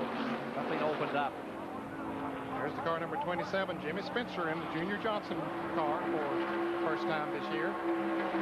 Ken Schrader in the green car. New color design on his car this year. The Dick Trickle car, that's the 32 car. It's in that group. Dick had made an unscheduled pit stop, a green flag pit stop, so he is a lap down. Trickle got his wrist slapped earlier for missing the driver introductions. They made him go to the back row for the start. And they did that to a couple of drivers. How do you feel about that, man? You missed the introduction. All you got to do is wave your hand. Yeah. You forget to get up there and do it. You have to start in the back. Well, that's part of the incentive for going, so you won't get penalized. Doesn't matter if it's the biggest race of the year and you worked hard to qualify. If you aren't out there with the fans, you're in the back. That's right. This is show business, so you got to get out there, and that's the only time the fans see them really with that Well, when you think of how those, like the Formula One guys, you never get to see them. They hide in their buses, they run out, they get in their car and they run back. And here, if you don't perform for the fans, see you later. Well, it's a different world and a different sport, really. I'll tell you, I admire so much guys like Earnhardt with all the pressure. He's lost his best friend. He was still out here yesterday signing autographs after he won that 300. Of course, everybody. Here's Harry Gant coming in, back end all battered in. Harry's last Daytona 500 is going to end early. At lap 76, it's behind the wall for Harry Gant. I'll bet you he brings it back out and tries to give it another go. But that car is beaten up, Ned. Yeah. David? Well, Harry Gant's just bringing his car in on the black flag, and apparently the oil seal's leaking out of the gearbox, and he's laying a lot of smoke, and NASCAR have black flagged the car. And of course, this is going to be Harry Gant's last Daytona 500 start. And next year, Robert Presley, who was driving the Mannheim Auctions car, also owned by another Presley, will take over the Skull Bandit for the 1995 season after Harry Gant bows out, and I'm sure will be very dramatic style. But today was not going to be his big day at the Daytona 500. What can happen in 1 second? 9 cars pass the starting finish line this time. It's amazing how close they're running. Bernie Irvin is still complaining to his crew that he's running loose out there. The car is not where he wants it to be, so you can be sure there's going to be some more adjustments, and there's plenty of time. He's right up there in it. But he's doing okay. He's sitting out front. What would he be doing if the car wasn't loose? Take a look at Morgan Shepherd right tucked in behind Mark Martin. Mark is 5th. Morgan is 6th. Morgan's driven for 9 different car owners and 12 500s. It's almost like when he won the National Sportsman Championship. What did he do, drive for 9 different owners that year? He just showed up and climbing anything, go after points. Morgan Shepherd up in that top 6. And you see Bodine in the 5th spot. He's an animal fancier. The local paper did a feature on him. He paid $200 for a raccoon. I told him I had a Briggs he connected Brooklyn and Manhattan I'd like to sell him. What a fancy raccoon. We've got one up on the farm we'd give him. Gladly.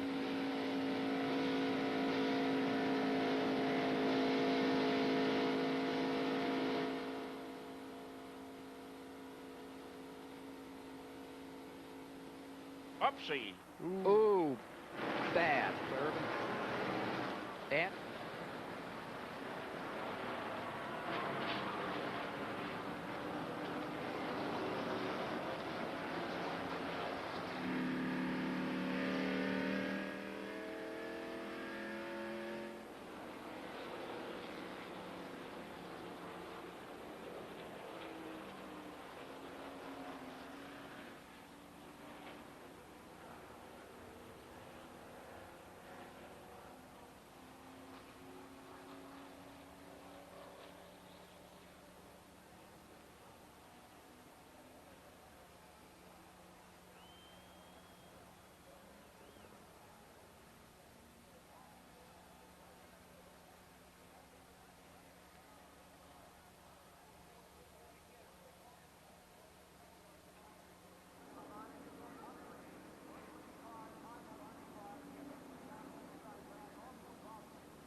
the Daytona 500 is sponsored by your local Yamaha dealer, who invites you to see their exciting line of motorcycles, ATVs, and snowmobiles.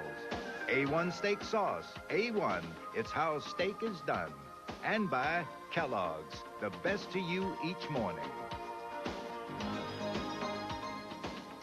we're back. The pits have just been opened on lap 81. There's been a major incident in turn 3. Ernie Irvan was involved. Something had happened to his car, just fallen off the pace. We can go to Mike Joy and get an update quickly. We told you how important these jackmen are, and Jeff Gordon has a new one. Ray Everett hired Barry Muse. Here he comes around to the front of the car with a jack. He runs a health club in Charlotte. Puts muscles on some of these other crude guys. He proved to be quick and fast. Jeff Gordon is once again. He's first in and first out of the pits. Jeff Gordon doing a good job. The Ernie Irvan car has come on pit road. It's coming back out again as it fell back, and we hope to get maybe see some pictures of it in a moment. Riding out with Ernie Irvan. This incident developing up in turn 3 has taken 2 of the Bodine brothers out. Brett Bodine, Todd Bodine, Musgrave's car getting collected. There's the Jack Roush number 16 all torn up in the nose. This incident in turn 3 just at the 200-mile mark of the 94 Daytona 500. And here's Brett Bodine's car being pushed in. Todd Bodine, a lot of damage, but we saw Todd climb out. He was okay. Brett appears to be all right. Doesn't seem as though anyone's been hurt in this. But again, the 28 car seemed to shuffle back, and then all of a sudden, everything broke loose. Let's take a look at a group of replays that we've assembled for you. Okay, here we go into turn 3. Earnhardt's in the lead, and Jeff Gordon and Todd Bodine bump, and that's Bodine spinning around down to the inside. See, Ernie Irvan had dropped back quite a bit before that happened. We had mentioned that his car was getting very loose, and then other cars start coming in as Bodine is spinning around. There, Michael Waltrip gets hit. There's Brett Bodine in the green car that gets pushed into the wall. Okay, a different look. Here's Bodine down on the inside, Jeff Gordon up on the outside, and you see they touch right there, and it sends Todd Bodine spinning the wrong way into the wall. The car comes up off the ground, the flaps come up, keeps it back down on the ground. Some cars get by okay, but then all the smoke. There's Ernie Irvan coming down the inside. He had dropped back to about 6th or 7th position. And that had happened right as they went down the back straightaway. He'd been right up there with the leaders and then fell back, but he was not part of that incident.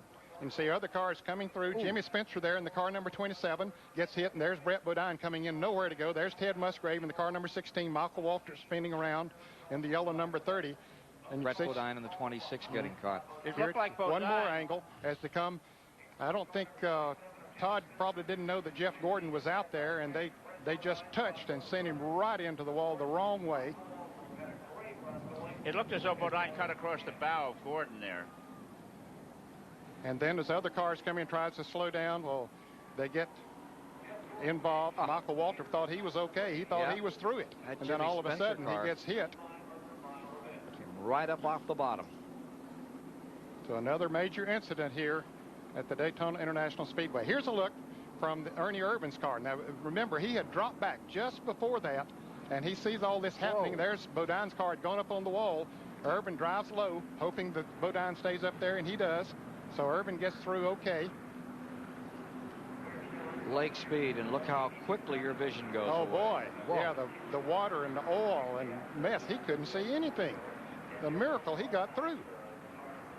But I guess he did. Todd Bodine had a bad crash at Atlanta back in November for a national race. Here's Mike Joy. Larry McReynolds is the chassis man for Ernie Irvan, and he said just before the caution, Ernie was getting a bit loose and started dropping back. What did you do to cure that? Well, we put a little bit more spoiler on it. We've been adding a little bit of spoiler each pit stop. Light in it a while ago, and we still ain't quite got it where it needs to go. Everybody's got the same conditions to deal with, but this is the first hot sunny day we've had in 11 days down here, and the 125 was running cool weather, the bush flash, and all of our practice over the past few days, but we'll just keep adjusting on it. We got a lot of racing to go. Car still seems fast. We just got to get it driving a little better.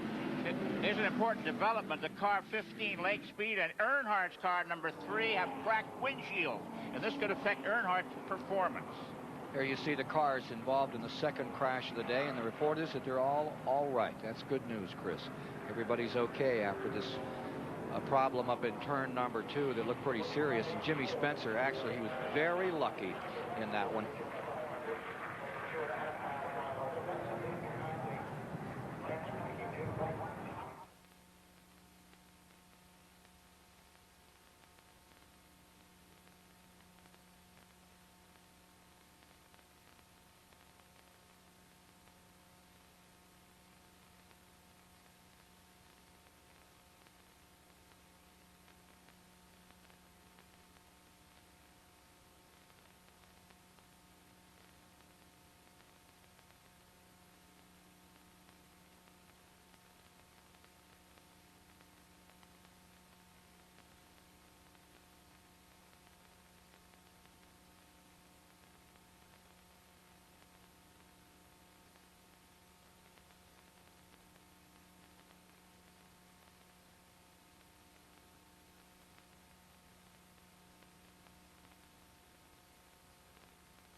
The second major incident of the day, the third caution period after a crash in turn 3 here at Daytona. The good news is that all the drivers are reported all right after a 190-mile-an-hour get-together in which Jimmy Spencer came from the bottom of the track, and it was reminiscent of some tragic accidents here earlier this week. But number 30, Michael Waltrip, was up on the outside and absorbed a lot of energy, but it looked like one of those cars grabbing for the outside wall. It's a hard hit for Michael Waltrip, but it might have saved him out there. Yeah, it could have. Yep. We see the rundown. Rick Mast in 26th position is the last car on the lead lap. All of these are one or more laps down. We've completed 207 miles, and from high above Daytona International Speedway, today's overhead shots are courtesy of the Goodyear blimp, Stars and Stripes. It's out of Pompano Beach, Florida. Hutch Strickland, car 23, involved in that first accident, has made repairs and is now back on the track. If you're just joining us, we've had some weather all week. 5 inches of rain the past 8 days. Then things have turned out beautifully. We have Bill France weather here today at Daytona. Mike Joy with a word. Dale Earnhardt's team is ready for almost anything, even if it happens twice. They have not one, but 2 spare windshields behind the pit wall. NASCAR rules used to require that these be automotive safety glass. They're now made of bulletproof Lexan. So that crack, if it really doesn't hinder Dale's vision, he'll stay out there. If not, there's 2 here. And remember, he sits very low in the car, Ken. So he's probably only looking from here to here on that windshield. The rest of it doesn't matter. All right. He does sit down in that car low. Yes, the lowest of anyone that I know of. But you can still see his eyes when you pull up alongside, right? I mean, when he gives you that evil eye, you pay attention. Restart getting ready to go, and will be with Lake Speed's car on this restart. Jeff Gordon will be in the lead. Chad Little will be second. Mark Martin third. Morgan Shepherd fourth. Dale Earnhardt will be in fifth. Terry Labonte sixth. Sachs in seventh. Schrader eighth. Irvin ninth. Marlin 10th. Lake Speed will be in 11th. You're riding with him now. And 12th is Ricky Rudd. 13th Ruttman. 14th Bobby Labonte. And 15th Dale Jarrett. What do you think he's got in that bag out there now? Probably ice. I don't know. They might have given him a little bag of ice when he came in to sort of cool himself off. Maybe. Goodie bag, something left over from breakfast, maybe. I always like the story of Don McTavish. He won the New England 300 one time. Halfway through it, by leading by 2 laps, he pulled out this bag and ate his lunch while he was leading and winning the race. Here's David Hobbs. Well, just got shuffled back a little bit in the pit stop. I really couldn't tell what happened. I did see the 75 car get turned up into the outside retaining wall, and you know, when that happens at the end of the straightaway, it's just, you can't stop. Everybody was trying to do their best, but everybody's running into each other trying to get through that, and man, what a mess. The 16 car was running very strongly today. Are you confident for this year? Yeah, Jack Roush has done a heck of a job with that car. You know, Mark's car looks good, you know, and the Family Channel came along, gave us a lot of support for Daytona and through the year, and I could see some good things turning out this year. You know, just sorry what happened. It wasn't my fault, but we tried to get through. One of Wisconsin's best, Ted Musgrave, sideline today. And one of the best for the future. 5th at Pocono. That's a great race driver. Came out of the ASA ranks. You're riding with Lake Speed. We'll give you a look at some telemetry as we come down on this restart, which will be happening, what, at lap 86? We'll get it back to green. Okay, Ken, you say he'll be starting in 2nd gear, so that means he'll change twice. He'll go to 3rd and then to 4th. He'll rev it up to about 6,500, 6,600, then change to 3rd as they get ready to take off. There he is now, 68, 69, a little over 7,000. There he makes the switch up to 3rd gear. You can see the speed picking up as he tries to stay in the draft. In 3rd gear, he'll run it up there to about 170 before he changes back to 4th gear. Sterling Marlin just in front of him in 10th.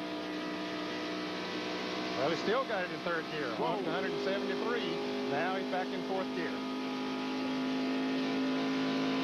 Wave to the fellow behind and wave. Do not try this at home, right? That's right. Do not try to go from 3rd gear into high. There's some of the cars that are 1 or more laps down. And coming around, change of leadership. As they sort them out, coming off the corner, Spokane, Washington's Chad Little. The Mark Rippon team, car number 97 out in front. Back to the stripe with Mark Martin in 2nd, Morgan Shepherd 3rd, Earnhardt 4th, then Terry Labonte in 5th. They double up going into turn 1.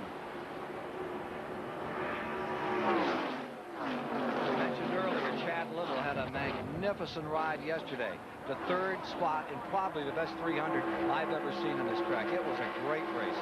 Earnhardt folded off. He won everything except this one, the 500.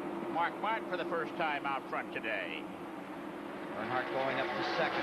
Labonte to third. Chad Little falls to fourth. All the low-numbered cars in the front of the field.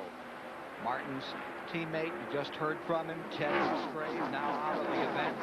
Wally Dallenbach sat in that chair a year ago. He's now driving for Richard Petty. He was crashed earlier in that other big incident. 3 cautions to date if you're just joining us here in the Daytona 500. 2 major wrecks. 1 in turn 4, 1 at 3. So they've all walked away. A little further back here, Chad Little now falling to 6th. Morgan Shepherd 4th. Gordon to 5th. Chad Little to 6th. Irvin stays 7th. Greg Sachs, that's 8th. And look at this for the lead. Oh, Chevy versus Ford. How do you like that one, Chris? That's something else there. Chevy out in front, number 3 Chevy in second, and a Ford out in front. And then you got that Chevy running in third out of the Rick Hendrick stable, and another Ford. I tell you, Morgan Shepherd's having a great day. You know, the Ford-Chevy duel, the top people from both companies are on the ground today rooting for their particular nameplate. And look at that Chevrolet going underneath that Ford, but Martin is up to stop all alone. He'll drop back as Labonte moves up to follow Earnhardt through. And Shepherd's right there. Morgan Shepherd having another great run here. He finished second to Davey Allison in 1992. Look at Martin go back. Yep, no drafting help out there, and the train goes by down on the inside. Nothing you can do about it. You got it to the full board. That 32 car, Dick Trickle, is running 1 lap down. He's the first car in the next lap back. That's 27th position. 27 cars stay in the lead lap as we get to halfway. Now look at this 3-way battle. And in the middle is that lapped car on board with Ernie Irvan. Steve sorts that car out in 5th position. Bumper cam looking back. Ernie Irvan. Here's Gordon right next to him on the outside. Jeff Gordon being challenged. It's the fight for 5th. They catch Mark Martin, the 4th place rider. On board with Gordon. On board with number 24, Gordon. Look how close the side of that car comes to the pavement, Ken. This is at 190 miles per hour, folks. We're at Daytona watching the 36 500 as Dale Earnhardt, after all these years in his 16th start, 23 wins at Daytona, but never in the 500, with more determination, with more grit than ever. His best friend in the whole world, Hill Bonnet, who did hundreds of miles of testing in this car number 3, lost his life here several days ago, and this is the one Earnhardt wants. He told me last week, there's only one place for me. It's not doing interviews. It's not talking to anyone. I need to be in my car out on that track. And that's where he is, in that silence. You can't believe it's silence, but to Dale Earnhardt, that is almost perfect silence. Totally away from all these fans, from everyone, and doing what he loves best.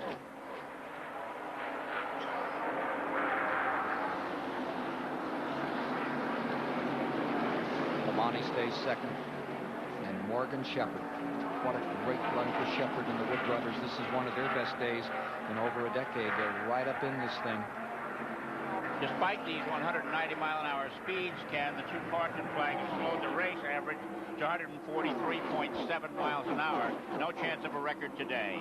Actually 3 with that little shorty for a piece of metal out on the back straightaway, and then 2 majors. Shepherd goes to the inside of Terry Labonte. Mark Martin comes with him. Now Labonte's hung out to dry. And here comes Mark Martin. He wants to try to challenge down there. Now Shepherd slips up in front of Labonte. That might help Terry. Well, I don't know. Because Ernie Irvan's coming through there, too. 7 cars battling for the lead at the mid-distance of the Daytona 500. Look at this. Earnhardt in first. Mark Martin on the inside. Morgan Shepherd on the outside. Jeff Gordon's car giving us some shots. Look at Terry Labonte's car just dancing, just on edge at 190. It's impossible to keep the car in an absolute straight line when you're running it that close and running in the draft. The air is affected so much that the car is going to, you can hold the steering wheel as tight as you want to and as straight as you want to, but it's going to move around a little bit with you because of the way the air is affected. Jeff Gordon giving us these shots. Just amazing. 31-degree banking. Cut your vision off. Remember, you're down on the bumper riding with him. Look how tight they ride together, inches apart. And it's brought out a record crowd, as it does each and every year. They keep adding seats. We have another new grandstand this year. Oh, what do we have here? Huh, for good reason. David Hobbs has this report. Todd Bodine, you were just having a great race. What happened up at turn 3? Well, you know, I was just riding along trying to draft and get some drafting experience, and Ernie got loose and had to check up, and Dale Earnhardt and Jeff Gordon had to check up, and I got a run on him, and, you know, I was just going to pass them, and instead of me getting past checking up with them, I was going to pass them, and I pulled out, and then Jeff pulled out, and I had to give him room, and evidently there wasn't enough room for him, and he got in the quarter panel.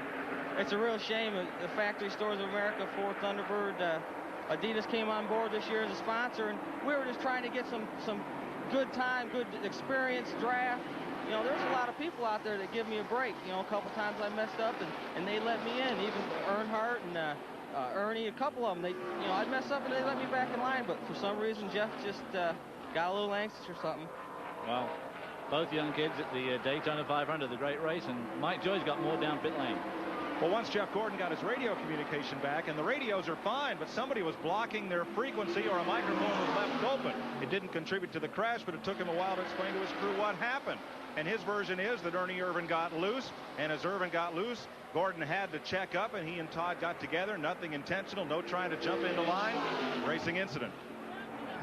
Another new leader, Morgan Shepherd, in car 21 out in front. And look at him go. 96 laps complete. 4 more to halfway. Only the second Daytona 500 that Morgan Shepherd has ever led. Drawing away. Shepherd with the advantage. Will he lead in half distance? We'll know in a moment. Stay with us for more of the Great American Race.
We're back, and at halfway, Morgan Shepherd out of Conover, North Carolina, driving for the Wood Brothers of Stewart, Virginia. One of the proudest names in racing, is leading the 36th annual Daytona 500 with Mark Martin in second, Terry Labonte is in third, and Dale Earnhardt is in fourth. How do they race? From inside Jeff Gordon's car. Listen to this.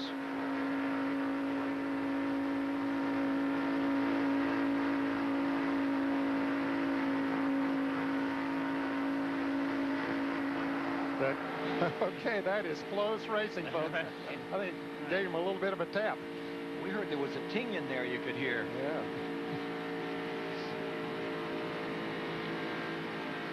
Earnhardt closing in on Terry Labonte another time. What a great day for Terry Labonte. First ride of that Rick Hendrick car, stays right there in third, and there's Morgan Shepherd up in front. He's having a ride.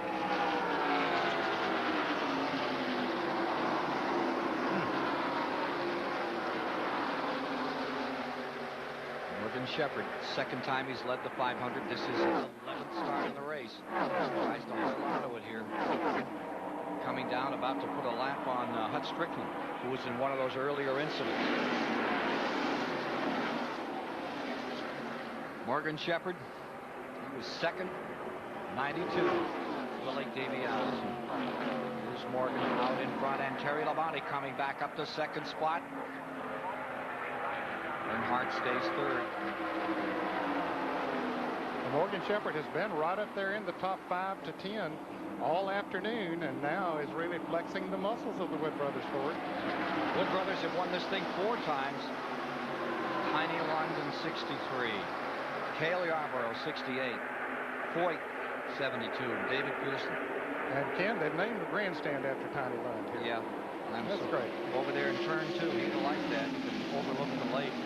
Remember when Tiny had the record for the biggest bass, 55 pounds? What fish was that? And anyway, great fisherman, a great race driver. Good friend. Lost his life in the mid-70s at Talladega after he won here in 1963. And what a dramatic, remember that dramatic story where Marvin Pants was to drive and he got upside down in a sports car and burned, and Tiny helped rescue him, so they put him in the car and he came out here and won the 500. Sure did. Here's Terry Labonte going for the lead. Earnhardt coming for second. Shepherd falling to third. Martin on the move. Ernie Irvin up. That's the top 5 right there, folks, in the Daytona 500. And right behind them comes Schrader. Now, Schrader had some great laps yesterday in that practice period. You were talking earlier about Brett Bodine, but that Schrader car looks stout. Yes, it really did. This is the 8th Daytona 500 that Terry Labonte has led, so he's been up among the front runners a lot. This is the 20th lead change of the race. 8 drivers have led this race, and we're just past the halfway mark. That's only on the line. That doesn't count what they're doing out there when they're fishing around first in the back straightaway. That's only at the stripe. It's Earnhardt for the moment. Shepherd coming back. 3-4 car draft on the bottom. They can overhaul him here. Yeah, they got a run on him. Boy, did they have a run. I think Morgan had to back off. He went in there so fast that he had to back off and go high to keep from running over Earnhardt. Or he'd have drop kicked him into the Atlantic Ocean. Whoa. That's what the draft of several cars working together can do. Just behind in that grouping, you see Martin in third, Irvin is in fourth, Schrader in fifth. Jeff Gordon up in that group. Sterling Marlin in the 4, having a great run. Morgan back to the lead. Here comes Mark Martin down on the inside. He wants to go for the lead. He's got a good run off in turn 2 with Ernie Irvin following him through. Wait a minute, what lap is this? Lap 200? You would almost think. There's Ken Schrader in the car number 25, Jeff Gordon in car number 24. Morgan having to go up to the high side. Coming around a complete 105 this time. You're riding with the best stock car drivers in the world. You're in the 36th annual Daytona 500. CBS Olympic coverage upcoming. This is the Olympics of stock car racing, Ken. It's a race. Gold medal here. The lion's share of $2,700,000 this afternoon. There's Schrader in that green car down at the bottom. He's getting under Earnhardt in the number 3. Jeff Gordon right in there behind, giving you these pictures off the front bumper of his car.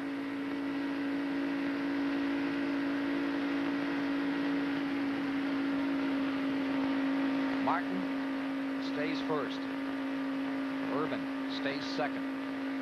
But not for long, the way they keep shuffling those positions. Back to the pits as they lap Harry Gant, and Mike Joy has this report. Well, if you're studying numbers, Dale Earnhardt led lap 103. Ken, as Ned pointed out at the top of the show, he's never led lap 1. We know he's never led 200 the last lap, but he's led every numbered lap of this race except 96 through 99. And he was in 4th place in those today. So back up. Let's go to David Hobbs.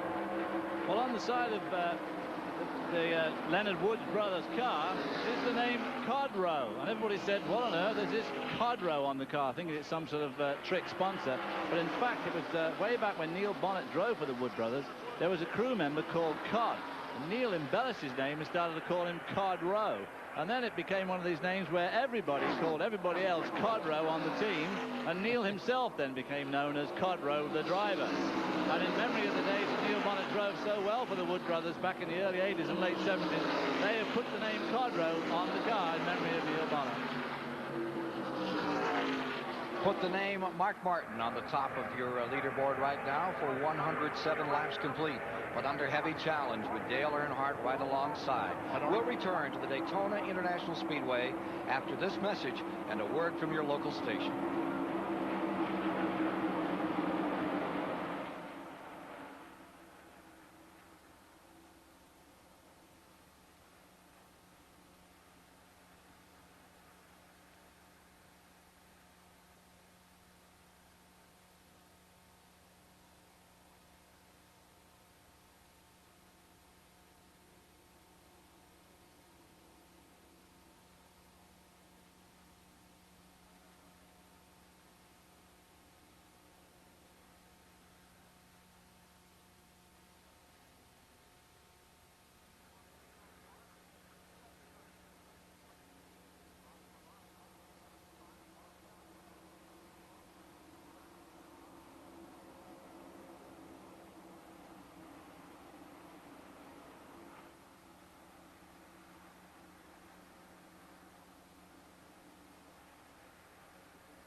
After 109 laps, 272.5 miles, Earnhardt had become the leader, and dropping back was Mark Martin into 5th.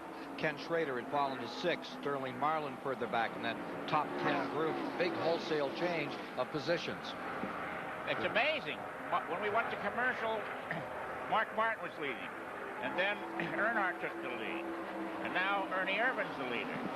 It's the 24th lead change of the race.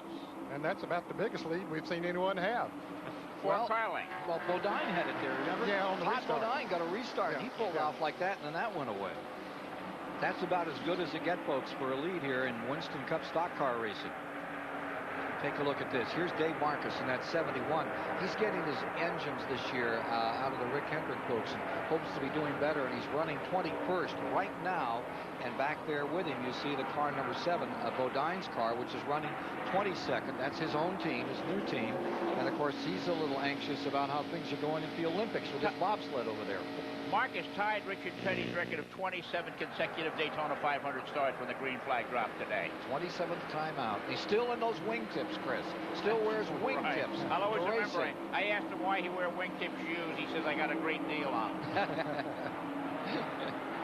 Well, back up in front with Ernie Irvan in front, and then it's Earnhardt right there, Jeff Gordon. Well, you got the veterans, and you got some brand new great kids in this group. Jeff Gordon, just 22, and he's up to 3rd. Once again here today, he had a 5th place finish in the 500 last year. There you see Terry Labonte carrying right along after him. Just behind him comes Schrader. I'm really impressed with Ken Schrader. All week long, he seems to have been building for something, and he's right in it. Take a look at that high line. That's that old Harry Gant, Richard Petty line, way up there out of 2. Car works, and down he comes still in 2nd spot. You know, it's interesting, Ken, the horsepower output of these cars with the restrictor plate is about 430. Back when the record was set for this race, the same size engine was delivering 700 horsepower. Yeah. Here you see Ernie Irvan out in front. Remember that he won this race. Took it all in 1991 after he started on the outside of the front row. It was the year he defeated Sterling Marlin, one of those 2nd place finishes that haunts Sterling Marlin race after race, year after year, never winning but coming in 2nd so many times. That was the case in 91 when Ernie Irvan came home 1st. And that was the year that Joe Ruttman came home in 3rd spot in this race. That many days ago that race came to pass and gave Ernie Irvan all of the publicity and the fame that comes from this event. Darrell Waltrip has said he won the championship, he'd won a lot of races, but until he won Daytona, he had no idea what it meant to. You know, over the years in racing, Sterling Moss was never able to win the World Driving Championship. Tony Bettenhausen could never win the Indianapolis 500. At certain drivers, yeah.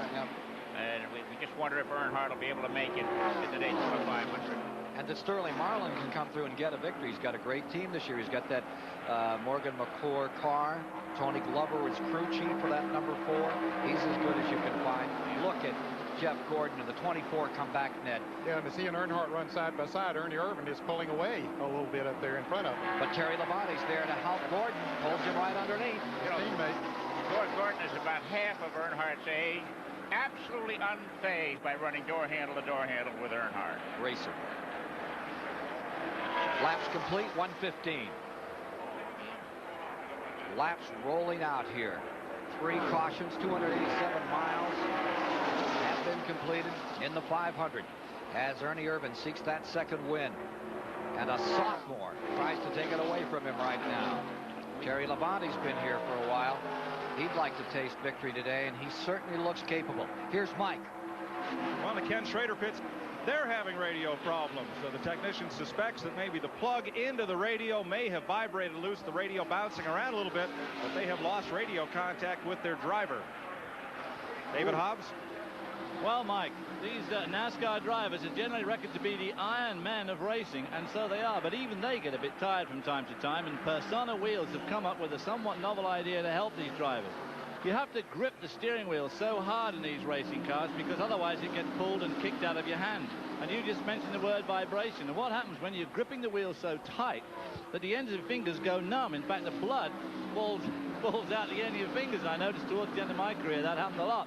So what they've done, they've developed these grips here so that the driver actually grips the wheel. His fingers slit right into those slots, and you have to grip the wheel literally half as hard as you would normally to get the same effort. It's a much improved way, and some of the NASCAR drivers here are using it, and of course a lot of the IndyCar drivers use it as well. So it's yet one of those other little things that happens to improve the breed, as it were. We need to get one for Chris. That's right. You know, 300 miles in the race, we have not had an engine failure. Years ago, this race used to see car after car go to the pits out of the race with a smoking engine. So, here's how it stands. Ernie Irvin's carrying number 28. You believe in numbers?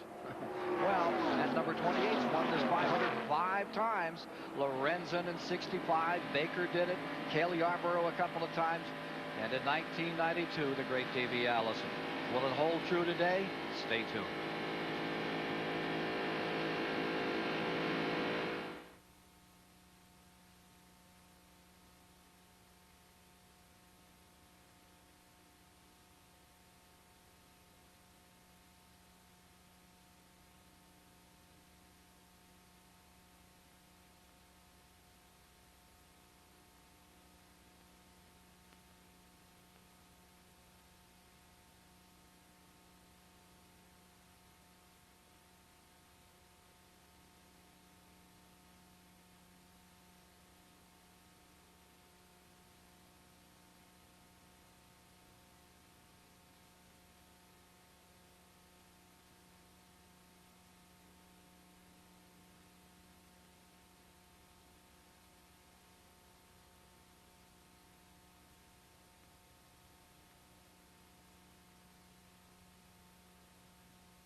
Back with you at Daytona. Ernie Irvin, Jeff Gordon, and Dale Earnhardt just put a lap on the pole sitter, Roy Allen. 27-year-old guy just got knocked down in turns 1 and 2 as you take a look at the standings here in this event. After 119 laps have been completed today, getting up toward that 300-mile mark next time by. Roy Allen's running in 25th place, so there's still 24 cars on the lead lap. Incredible. So there you see the leader. It's all Ernie Irvin for the moment by a car length or two. And then you have Jeff Gordon running right there in second spot. There's Ernie, the 91 Daytona 500 champion, now driving for Robert Yates, and those colors so familiar to race fans for Davey Allison. And here's Jeff Gordon. At 21, he came in here and finished 5th in this race a year ago, won the 125-miler. Rookie of the year back. Now Earnhardt is running in 3rd as we take a saunter back through the field, and Earnhardt closes in still another time, but does that high fade up in turn number 4. That's been his mark throughout the day. Mike Joy. Ken, there's quickly activity here in the Dale Earnhardt pit. They have tires on the wall. Earnhardt reported in. He feels like he has a tire going soft. He's going to ride it a lap or two and see what happens, but they jump quickly to action here and are ready to service him unexpectedly. Okay, we'll follow that story on Earnhardt as we fade back through the field and give you some other pictures and tell you some other stories here in the Daytona 500 for 94. There you see Earnhardt up on the outside, and here's Terry Labonte in his new ride, holding on to 5th spot. Terry's been here for years trying to win this race. This looks like it may be one of his very best shots in his 16th start. And then here comes Sterling Marlin. He's in the 5th spot. Labonte running 4th. Ken Schrader right behind him. He is running in the 6th position. In 7th is Mark Martin. He's been up in front today and slid back. And directly behind him, there you see Schrader, followed by Martin. There's Kenny Schrader. Ken Schrader staying in 5th spot. Then Sterling Marlin behind him. Swap them around again. Martin.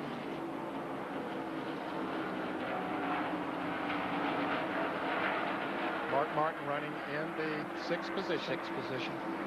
Then right behind him is Lake Speed having a good run here today in the Bud Moore Ford. Let's go on board the Lake Speed. Lake Speed running a higher groove than those cars in front of him. Car just must feel comfortable up there.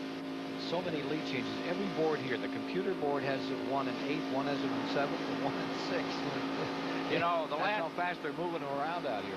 The last pit stops were made exactly 100 miles ago. Remember, we can only get 100 miles maybe out of a tank of fuel. Well, with a carburetor restrictor plate at 7/8 of an inch, you get a lot better mileage. We'll see how much further they can go before they're forced to make a green flag pit stop for fuel. Well, here's Morgan Shepherd in that Wood Brothers car. What a great day they're having. Back to ninth now. He led for a while, but settled in back there, just riding out until he gets some new tires on it. And I would think that would probably bring Bobby Labonte into the picture. He was in ninth, and Morgan just went by him. Okay, so there's Bobby Labonte in the 10th spot. And remember, he's come from dead on the rear of the field. He started in the last row as a provisional today. And he is the last of the 10 cars that are in the lead draft. Those 10 cars have sort of broken away. Bobby in danger of losing the draft. He needs to pick up just a little bit. There's Dick Trickle in car number 32. Dick is at least a lap down. Well, he is a lap down. 25th position on the tail end of the lead that second lap. And then comes Ricky Rudd, owning his own car this year, driving a Ford, car number 10. Ricky in the 11th position.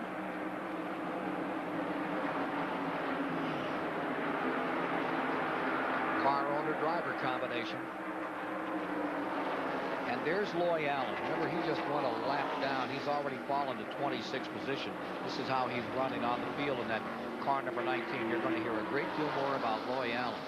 Brave kid. Really put him on the pole. And here's Dale Jarrett. And Dale's been having his troubles. Well, he's worked his way up to 12th now, so he's much better than he was earlier in the race. They made a lot of adjustments on that car, but he's been coming up through there. Look how close he sits to the steering wheel. Ken, when I drove race cars, my arms were outstretched. I sat back. I wanted to be a little bit more comfortable, but they say that you have more strength in your arms sitting that close and driving the car. Got to report the spoilers coming off the back of car number 33. Gantley may bring him in. Now there you see Bobby Hamilton just behind Dale Jarrett in the 18 car. Bobby Hamilton gets a new ride in that car number 40 this year. He's currently 13th. He just Dale Jarrett just passed him, and Bobby is 13th. And here's Derek Cope, former winner back in 1990 of the event with his new colors. Boy, they were lucky on sponsorship from Cale Yarborough's team. Well, they're putting a lap on Darrell Waltrip, a former winner of this race. Darrell's having a tough ride today. Going well for him. And there is that number 12 car Bobby Allison has put together, and Chuck Bound, former Grand National Winston West champion. Chuck Bound in car number 12, who was involved in that earlier altercation. He's right behind him, and he's a lap back. Yep, 27th position. Yep, he's being shown. Running pretty good right now. Yeah, getting a good stout ride out of that. Yep. With the sheet metal banded up, the aerodynamics are not too good on the car right now. But I'm sure you were watching, but I'm surprised. There's the Jimmy Hensley car coming next into the frame. About 3 laps, we expect some pit cars. Jimmy Hensley is being shown as 15th on the field. That's a new ride for him.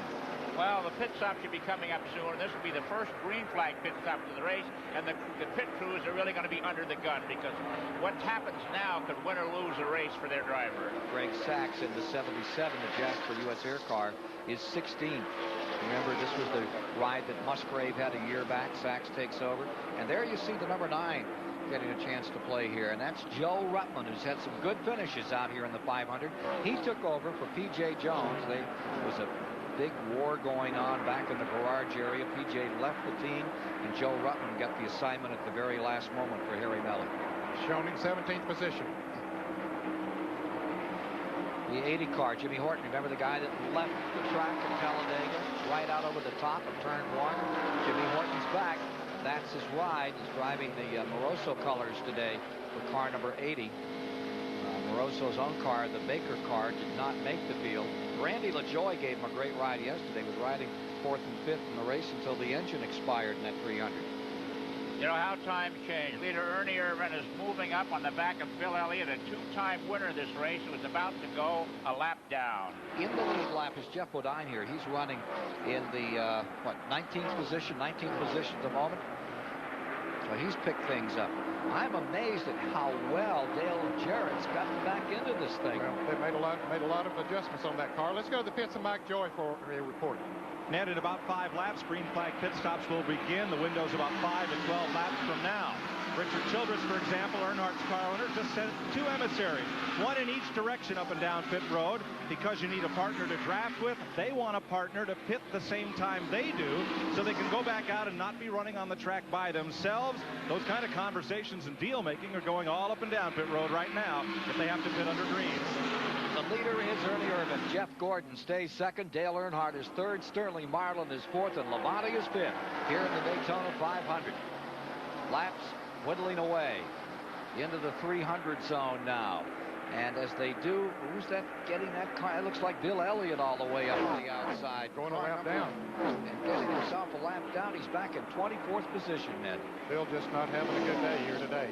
Chad Little coming into the pits in car number 97. Chad was being shown on the lead lap in 22nd position. There he is. It looks like he's out of fuel. He came in so slowly.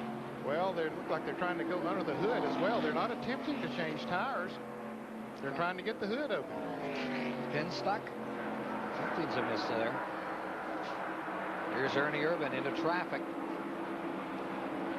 130 laps, 325 miles complete. Let's go on board with Ernie Irvan as he's about to lap Bobby Hillin. Bobby is the last car now on the lead lap, running in 22nd position.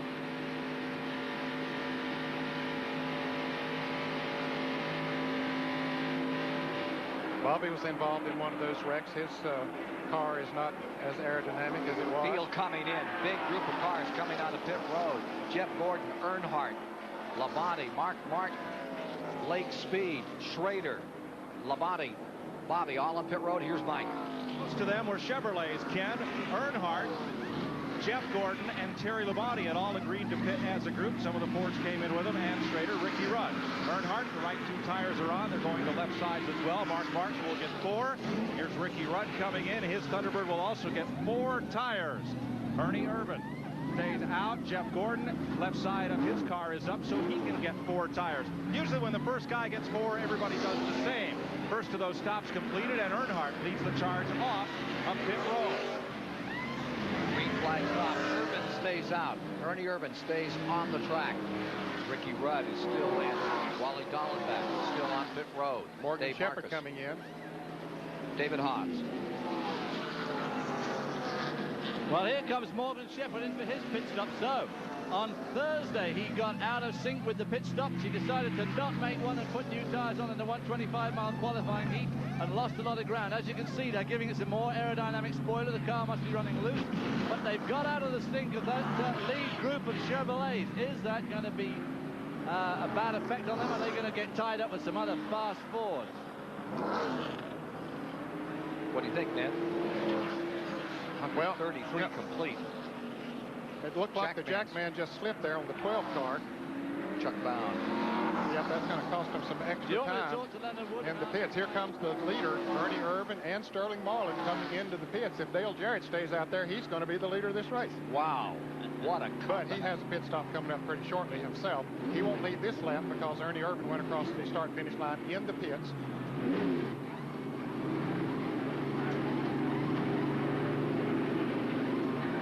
Earnhardt was 18.7, a fantastic pit stop. Let's go to the pits and Mike Joy. Well, this wasn't a Ford Chevy deal. It was a next-door deal. Irvan pitted next to Sterling Marlin just about, and they come in the same lap, having been left out on the track by the rest of the pack last time by. If they both get similar pit stops, this should not hurt them, but Irvan's is quicker. He's away. Now Marlin's car drops down off the jack after 4 tires, and he goes out. They won't be drafting together when they get up to speed. 18.7, a great stop. We're seeing Jeff Bodine on pit road. Kyle Petty has just come in. The new leader of the race is Dale Jarrett with Bobby Hamilton in second. Jarrett leading. Let's see if he's going to stay out there and try to pick up that 5 points. Yep. We're leading a lap. He is.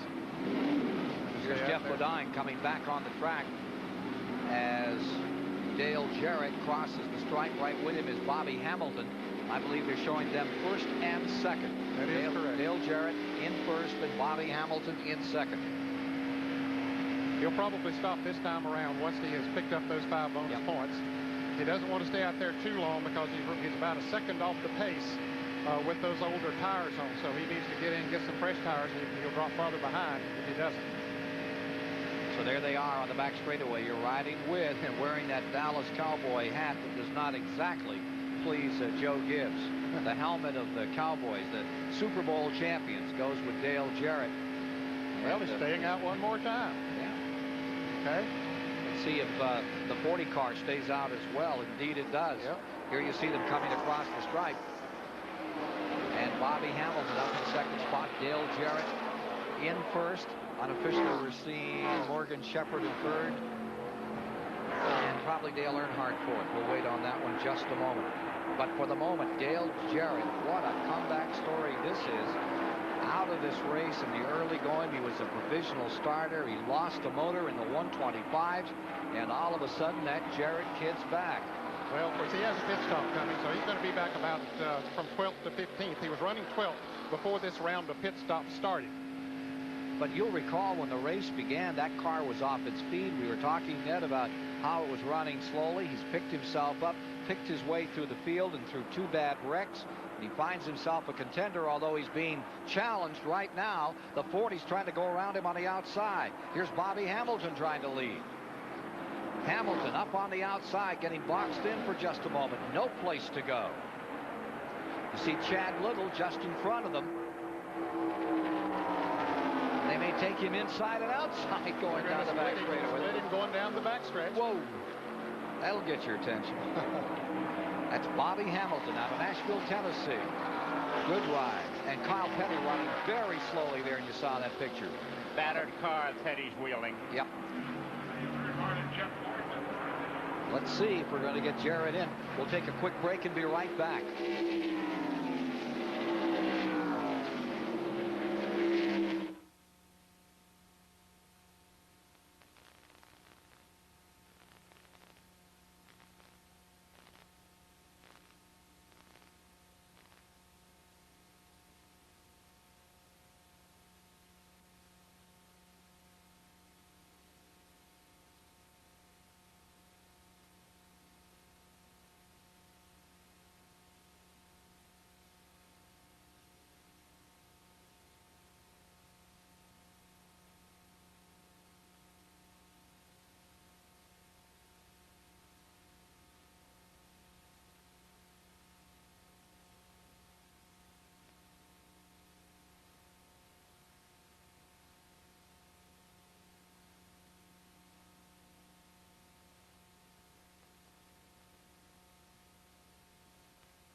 We're back with you at Daytona.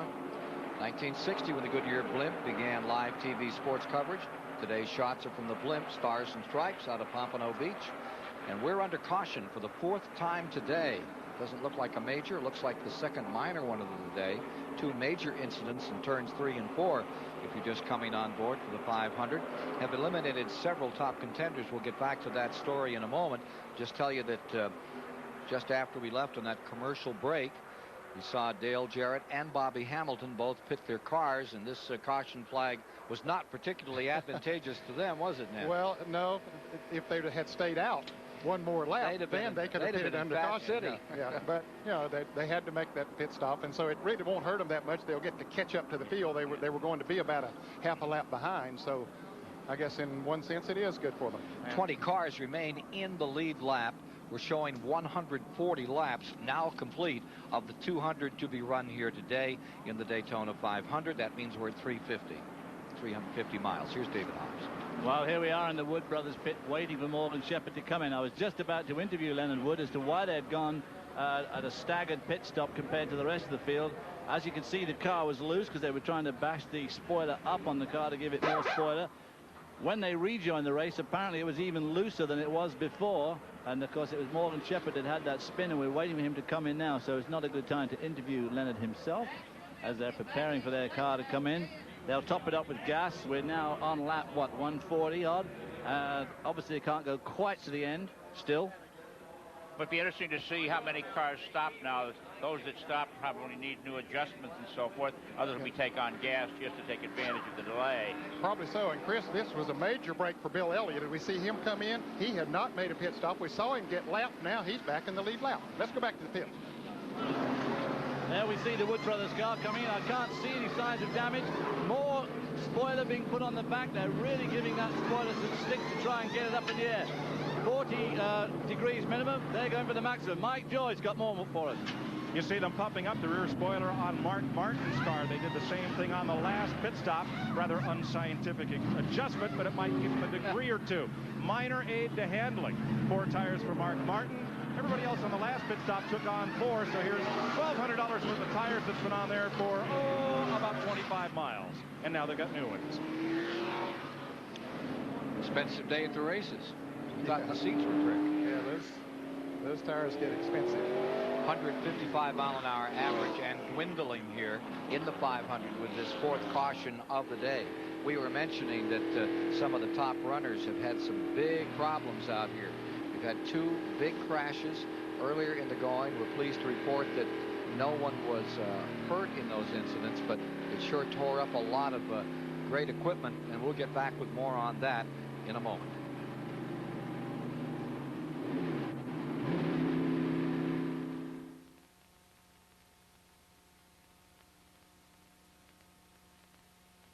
This Daytona 500 race summary is sponsored by Goodyear, #1 in tires.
This Daytona 500 race summary is sponsored by Goodyear, #1 in tires. Let's take a look at a race summary right now here. After 355 miles, it's showing 12 leaders thus far in the race, and lead changes growing. They're reporting 30 lead changes, and the average speed, as we mentioned, is well down from the record of over 170. And the cautions, 18 laps thus far, 4 different periods, and 6 cars officially out of the race. Yeah, maybe. Well, yeah, a lot of them have been in for long periods of work on the cars, but it's amazing with the major crashes we've had there. There are only 6 permanently in the garage area. Well, let's talk about those for just a second, Chris and Ned. John Andretti out of the race. 2 of the Bodines have crashed out of this thing. That's tough sledding out here today. Well, those were hard hits some of those fellows took. These were not minor bumps. John Andretti very fortunate. He got it flush into the wall. Jimmy Spencer took a very hard hit in the back stretch. Got his car tore up. Todd Bodine, we were really concerned about him. He's just fine after his car crashed out of the event in turn number 3. And we're 1 lap away from the start. It's been an Irvin Elliott battle as the majorities. And they're putting one of the Waltrips in the back for speeding in the pits, we're told. That one right there. That former one right winner of there. this race, Darrell Waltrip. Darrell was already having enough problems. Today. He's already 2 laps down. We were talking a few moments ago about your son, Dale Jarrett, out here and how that caution might have worked against him. Instead, it worked for him. Well, it worked for him because he had just gone back out of the pits when the green flag, or when the caution flag came out. He had 4 fresh tires. He came in when everybody else did and took on fuel, capped it off, and got back out and hit up, now in 3rd place. While the others were changing tires. Here's David Hobbs. Well, I'm down in Bill Elliott's pit, and they've just done a 61-lap run without refueling. And, of course, after that pit stop, they've gone out, and they've got 59 laps left. And according to Mike Beam, his crew chief, it's going to be a shoe-in to go to the rest of this race without a pit stop. And, of course, Junior Johnson looking very Sphinx-like as usual. Mike Joy, what have you got for us? Well, Jeff Gordon's crew says, not us, we can't go. And everybody else along here, I told them how many laps to go, and they all winced and said, it's going to be close. And that's as close to a prediction as they would get. Now they're waving the caution flag again down here as if they may go another lap. The caution lights are not working in 2 turns, we're being told. Getting a report that the caution lights and the lights are on here. I think we may get another lap before they turn them loose. Yeah, we definitely will as we see him waving that flag. And this will help those that are going to try to stretch it and go the rest of the way, because they're burning less fuel going around here at the slow speed than they would if they were running full speed. So there will be some that'll try to go. If there is no other caution flag, some of them will try to go the distance. Well, that's going to be interesting because it always comes down to this. It's amazing. Some will make it, and of course, some won't. There'll be guys stopping with a lap or 2 to go. So we'll wait for the restart after these messages.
Really?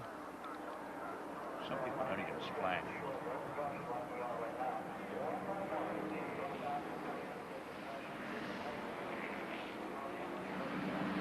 Back with you once again at Daytona. They are still under caution. They spotted some debris in turn 2, and Earnhardt, Irvin, Martin, Bobby Hamilton, Morgan Shepherd, all coming in, putting in a splash of fuel here. We see Brett Bodine, Wally Dallenbach. Let's go to Mike. Taking out a round of wedge on Earnhardt's car, and the gas man running along trying to get that last little drop in. This could be a good move for Mark Martin and for Ernie Irvan, both of whose teams said it was real close on fuel. I don't think Dale Earnhardt can go the distance even with that topping off. It's about 3 laps outside, the longest they've run under green at one time today. It'll sure make it interesting if and until the next caution flag flies. 146 laps will bring them to 365 miles. They're in here at lap 145, so that is pretty tight. That's running it a long way, no doubt about it. But Bill Elliott has already done it. We know that he's gone over 60 laps. I like all the wiggling on the backstretch, and I asked David Pearson one day why he did that. And he said, well, I'm doing it to warm up my tires. I asked another driver why he did. He said, I'm doing it to clean up my tires. And the third driver I asked why he was doing it, he says, because the guy in front of me is doing it. Well, that's about right. Derek Cope settles in 98 as the leader. You see that just in front of him up in that outside groove is a car on the tail end of the lead lap. I believe that's Bobby Hillen getting set for a start. Ready to go with Cope, Marlin, Lake Speed, Dale Jarrett in the first 4. Cope first, Sterling Marlin, Lake Speed, Dale Jarrett. 5th is Jeff Gordon. 6th, Bobby Labonte. 7th, Horton.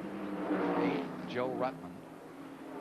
9th back there is Terry Labonte, followed by Ken Schrader and Bill Elliott.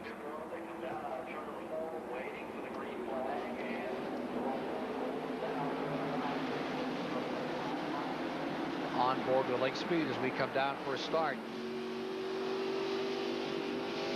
He's running in 3rd place. Sterling Marlin there in 2nd place. And look at him go 4 or 5 wide down into turn 1. And they made it.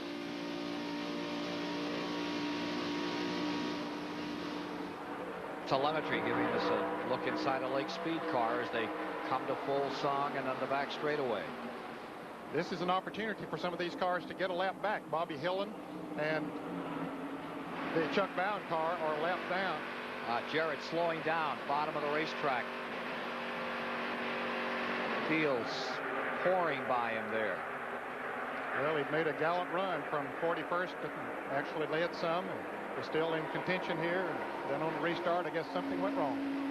On board with Jeff Gordon. Right up underneath, Ricky Rudd's number 10. Still 2 abreast up front. We saw this here last year. A couple of lap cars that were trying to get a lap back, and some of the cars that had not been running up front all day up there with them, and they just simply couldn't get away from it. It boxed the cars up back behind.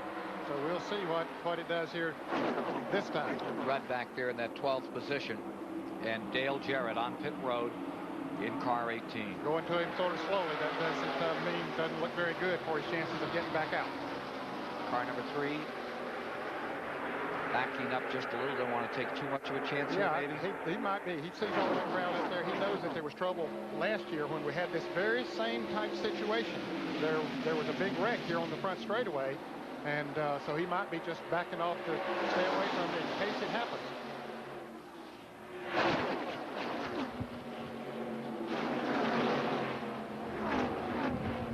.148 laps now complete. In the 94 Daytona 500, 370 miles down. As we get down to decision time, and there you see a frustrated Dale Jarrett.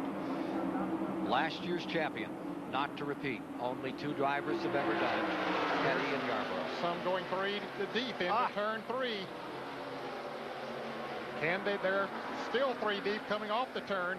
This is not the place to be 3 wide. Now they get down to 2 wide.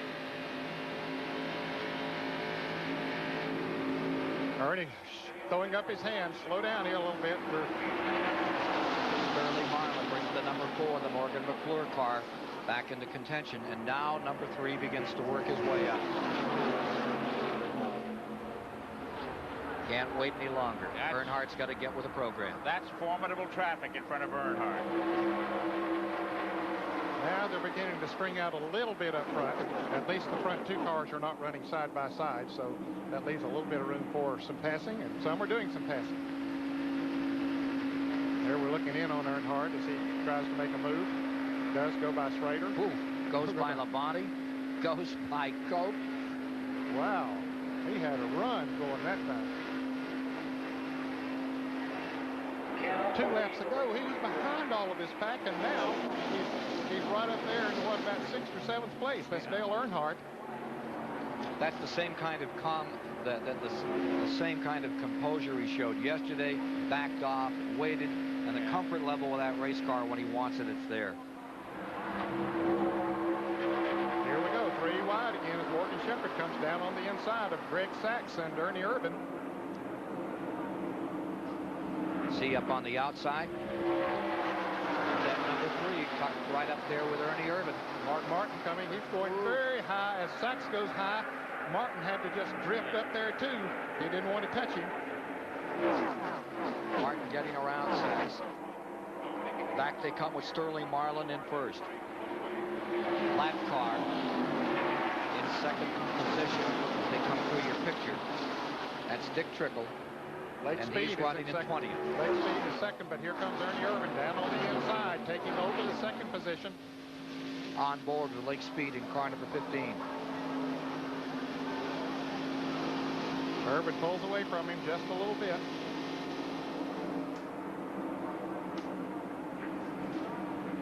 I think Lake Speed has been a big surprise in this race today.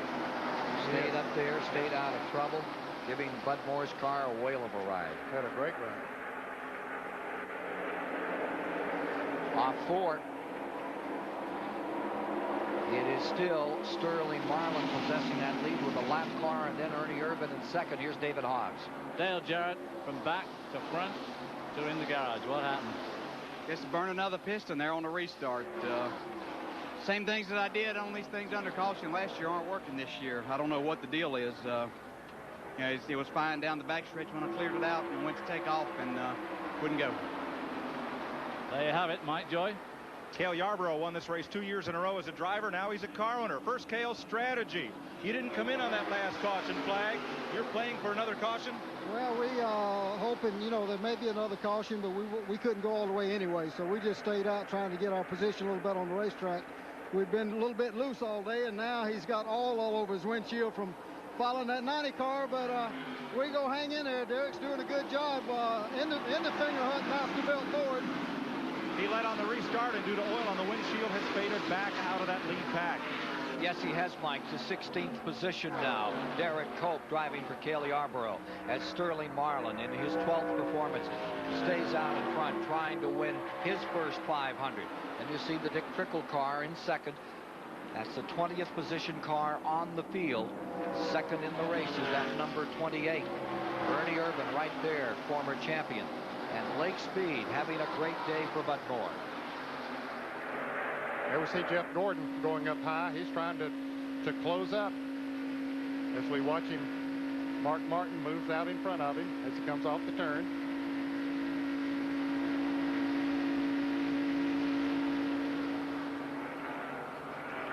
Nine times, Sterling Marlin, second place. So many times had it won. Had it won here. Had it won at Talladega. Had it won at Bristol, Tennessee. And it's gotten away from him. But right now he's in command. And that Morgan McClure car is stout. That is a healthy machine.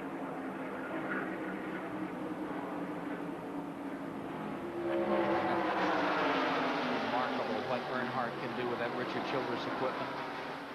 Plays it any way he wants it. Here's Lake Speed with Morgan Shepherd down on the inside. Morgan and Speed dicing for fourth, and it's Morgan's for the moment. Well, the Wood brothers are having a great day here. Love to see that happen. Couldn't find better people in racing than the Wood brothers. 279th Winston Cup start for Sterling Marlin, son of famed alfalfa farmer racer from over in Columbia, Tennessee. Cuckoo Marlin, who won a 125-mile race here at Daytona years ago. There's that tiny Lund grandstand back on the second turn on the outside. That new facility just put up in memory of a great former champion here out of Harlan, Iowa, the 63 winning for the Wood brothers. Here you see that number 4, Sterling Marlin. staying in front. Do you think those other guys are toying with him? Is Earnhardt just waiting? He's not showing everything he's got, nor is Irvin, is he? No, I don't think they are right now. They're trying to conserve fuel and let him break it up front. And then how much less fuel does a car behind the leader use than the man breaking the drag? I'm not sure it's a great deal now, Chris, because if you're running out front, you're running pretty well wide open. But if you're running behind and have to get on and off the gas, well, then that is putting more fuel into the carburetor. So I've talked to some that say they can actually use less gas running out front than they do running behind. Use the acceleration pump on the carburetor.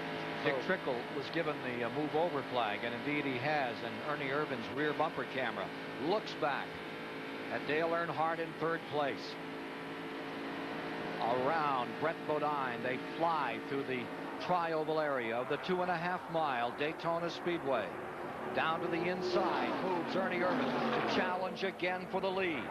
Battling for first, and Ernie Irvin, 1991 Daytona 500 man, is back in first, and here comes Morgan Shepherd on the inside, number 21 moving up. Trying to pass Earnhardt, trying to take over third. There's Jeff Gordon back in it. Been in it all day from the outset. That 22-year-old is giving them all a fight. He's giving Earnhardt a boost from behind.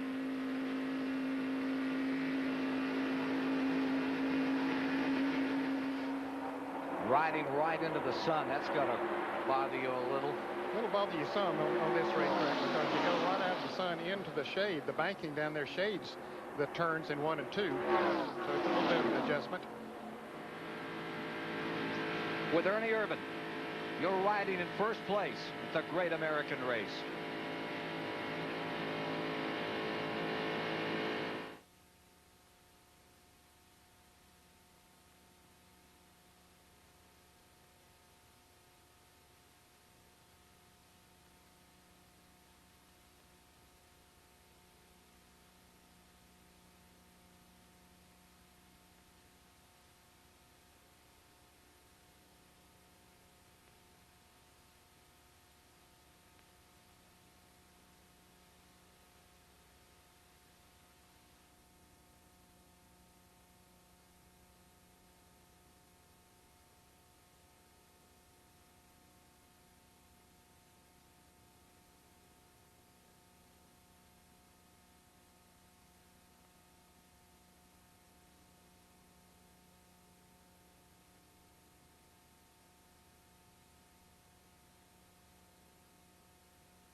The Daytona 500 is sponsored by Split Fire, the patented performance spark plug. It only costs more until you use it.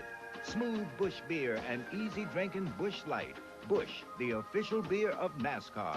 And by MasterCard. It's more than a credit card, it's smart money. Back with you at Daytona, where there have been 32 lead changes thus far in the 500. There are better than 161 laps now complete in the 36 running, averaging 151 miles an hour out here. They've covered 400, 2.5 miles, so we're down into that last 100-mile bracket. We were talking about those lead changes. They've had twice as many for the record. But the interesting thing here is that 13 different drivers have swapped the lead. Now, the record for different drivers leading in the 500 is 15. That's 1974 and 1989. Richard Petty and Darrell Waltrip, the winners those years. So that record may come today. 13 different drivers have led thus far, and it looks like the shuffle might well continue. Here's David Hawes. Well, I'm with the Woods, but it's not a brother, it's a son. Eddie, you're the crew chief on this car. Are you going to have to stop again before the end of this race? I don't know. I think we're going to roll them and try to go all the way, but you know, it's a gamble. We don't know whether we can make it or not, but we're probably going to try it. Morgan Shepherd spun on the back straight there, and with those pit stops, you managed to stay on the lead lap. That was a pretty lucky deal, wasn't it? Yeah, we're okay right now. We get loose after about 30 laps, but you know, we're going to give it a shot. You know, hey, I'd like to say hello to Susan Christen and David Bonnet. We love you. We're thinking about you. Thanks, Michael. Well, this is the reason why Sterling Marlin thinks his 9 second-place finishes can turn into a win this year. This team, led by Tim Morgan and the McClure brothers, that Ernie Irvin abandoned late in last season, is now Marlin's ride. He's had 9 seconds, but don't be too hard on him for not winning. Another young fella had 8 runner-up finishes before he got his first win, and then he won a bunch of them. Bill Elliott. Yeah, but it's been a longer time, it would seem, for poor Sterling Marlin. At this moment, however, holding fast in that second position, qualified fourth for today's race. Yeah, I don't think there'll be any question about what he'll win this year. Maybe today. But I think that he was a very good choice for that ride. We've had eight different winners in the last 8 years here. He's moving around. He could become number 9. Love this shot down the back straightaway. This is 3,000 feet long, folks, and they just gobble it up in these race cars. Here's Jeff Gordon. And remember, he's 5th. Just in front of him is Earnhardt 4th. Labonte is 3rd. Sterling Marlin 2nd. And Earnhardt leads the pack. Lake Speed still up in that lead pack. He's the blue car back there in the 6th position. Running in 7th is Mark Martin, who's still very much in it. Those 7 cars, a little bit of a lead over Greg Sachs, who is running in the 8th place. Greg having a good run here today in the DK Ulrich car. And Morgan Shepherd's car that we were talking about with Wood Brothers is in 9th, Ned, and Ken Schrader looks good out there in 10th. Well, it's a Ford Chevrolet battle again. Irvin's car's a Ford and Marlin's car's a Chevrolet, and they're bumper to bumper here in this 500.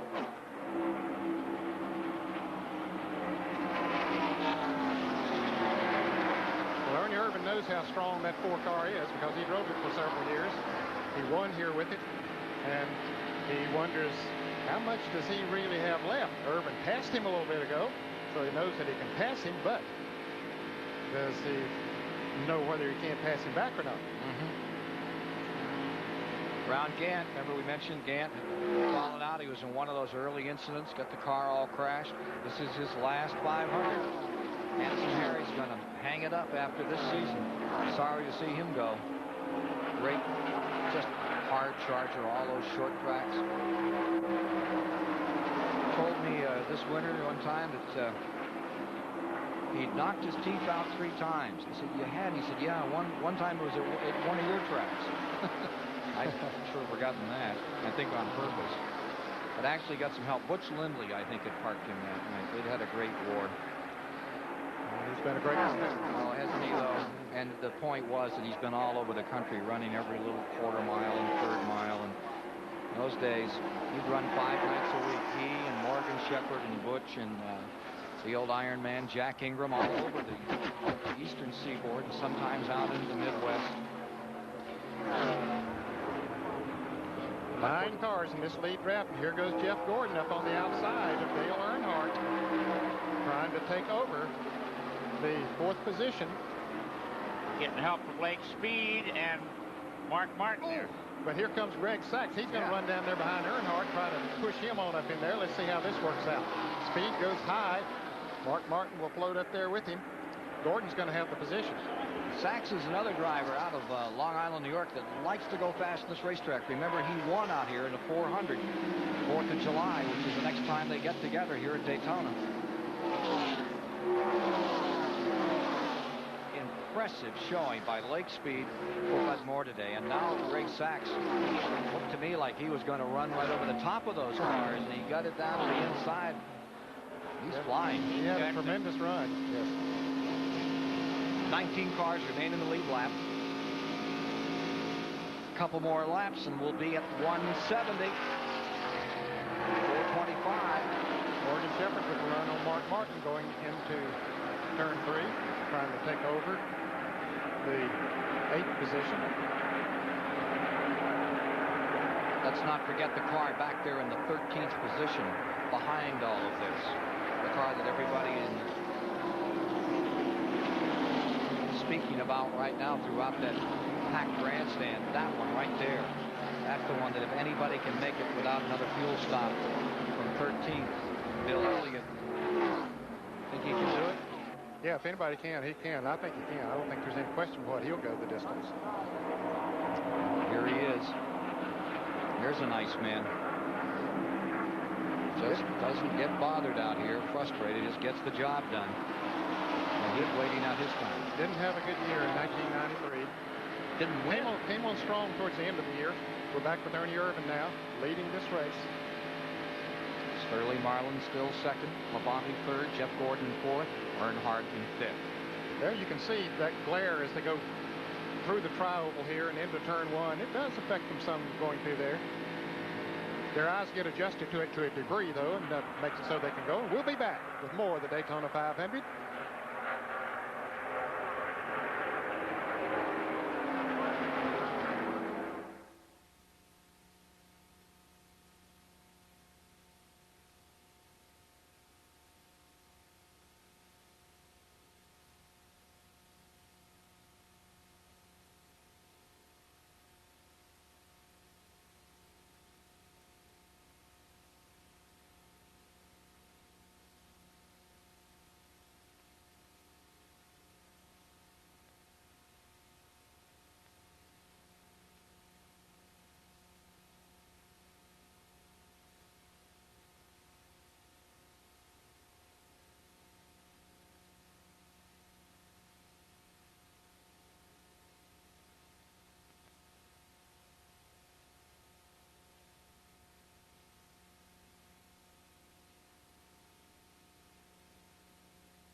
See if it.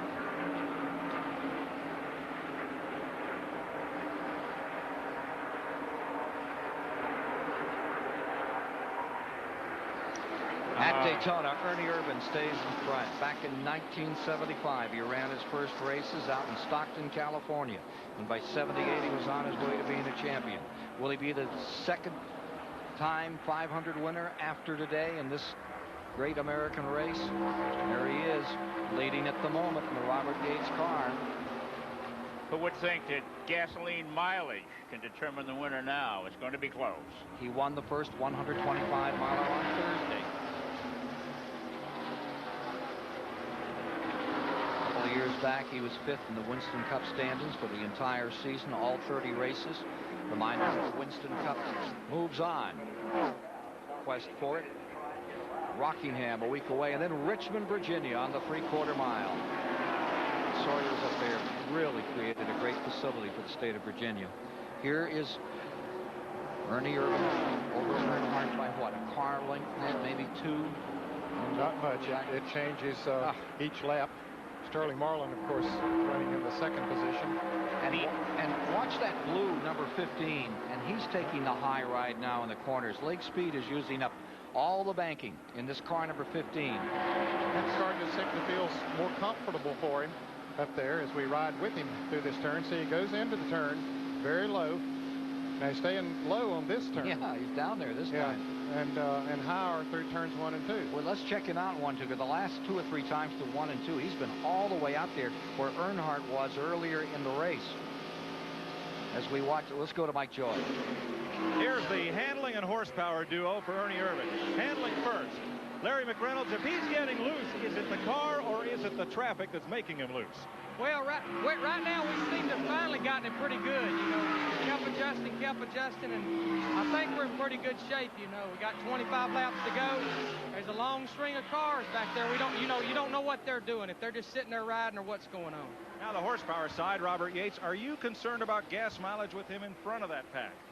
Well, certainly we probably are using more fuel, but you know, we're just hoping everything else stays together. I think we'll be okay on fuel. That's from the leader's pit. Now David Haas. Gary D. Hart, we feel that we hear that some of the cars are still pretty loose out there. How's Terry Labonte's car? Actually, right now, David, it's just a tick tight. We did a few things to free it up a little bit. I think the biggest question is going to be the fuel mileage if it goes green. We got it figured where we can just barely go it. I was going to say, if the car's tight on green, is that going to make your fuel consumption just a bit worse? With the car being tight, will that make the fuel consumption worse? Probably will. We're trying to conserve fuel right now a little bit. A good run, and it's a real cliffhanger. Terry's doing a real good 19 cars on that lead lap. The all-time record, 18. 1993. And 8 cars in the lead draft. Greg Sachs has fallen out of that. You see the white car back there behind. He has lost the draft of the leaders. 8 cars came by in 1.2 seconds. But Ernie Irvan, who came out here from California a few years ago, worked as a welder at the Charlotte Speedway, welding the seats in the expansion program here. And his first benefactor of all people was Dale Earnhardt, who helped him get going. And now here, this is the race Earnhardt wants so badly to win, and it's being paced now by the man he helped, Ernie Irvan. We watched Irvan drive his first Winston Cup race in 1987 in Richmond, Virginia. That first win came in 1990 at Bristol, Tennessee. This is the one. This is the one they want to win. All right, 25 laps to go. What's in your mind right now if you're leading out here, Ned? Well, first of all, as Larry McReynolds pointed out there a moment ago, you're wondering what does anyone else have back there. They're just sitting there riding, and that's what they're doing. They're just sitting there in a line, no one making an attempt to pass anyone else, because if they do pull out to pass, that is going to use extra fuel. They aren't about to show their hand. It's not time to do that yet. When you get down the last 10 laps, that's when you start jockeying around. So, yeah, he's wondering how much do they have left and who will make it as far as fuel is concerned. Ned, I'm told that you guys in the last 10 laps, that every noise a car makes sounds twice as loud and twice as worrisome. Well, those noises will appear sometimes, and especially if you've got a pretty good lead, that's when they appear more. But when you've got someone right on your bumper, many times you don't have time to think about or hear those kind of things. Second place, Sterling Marlin.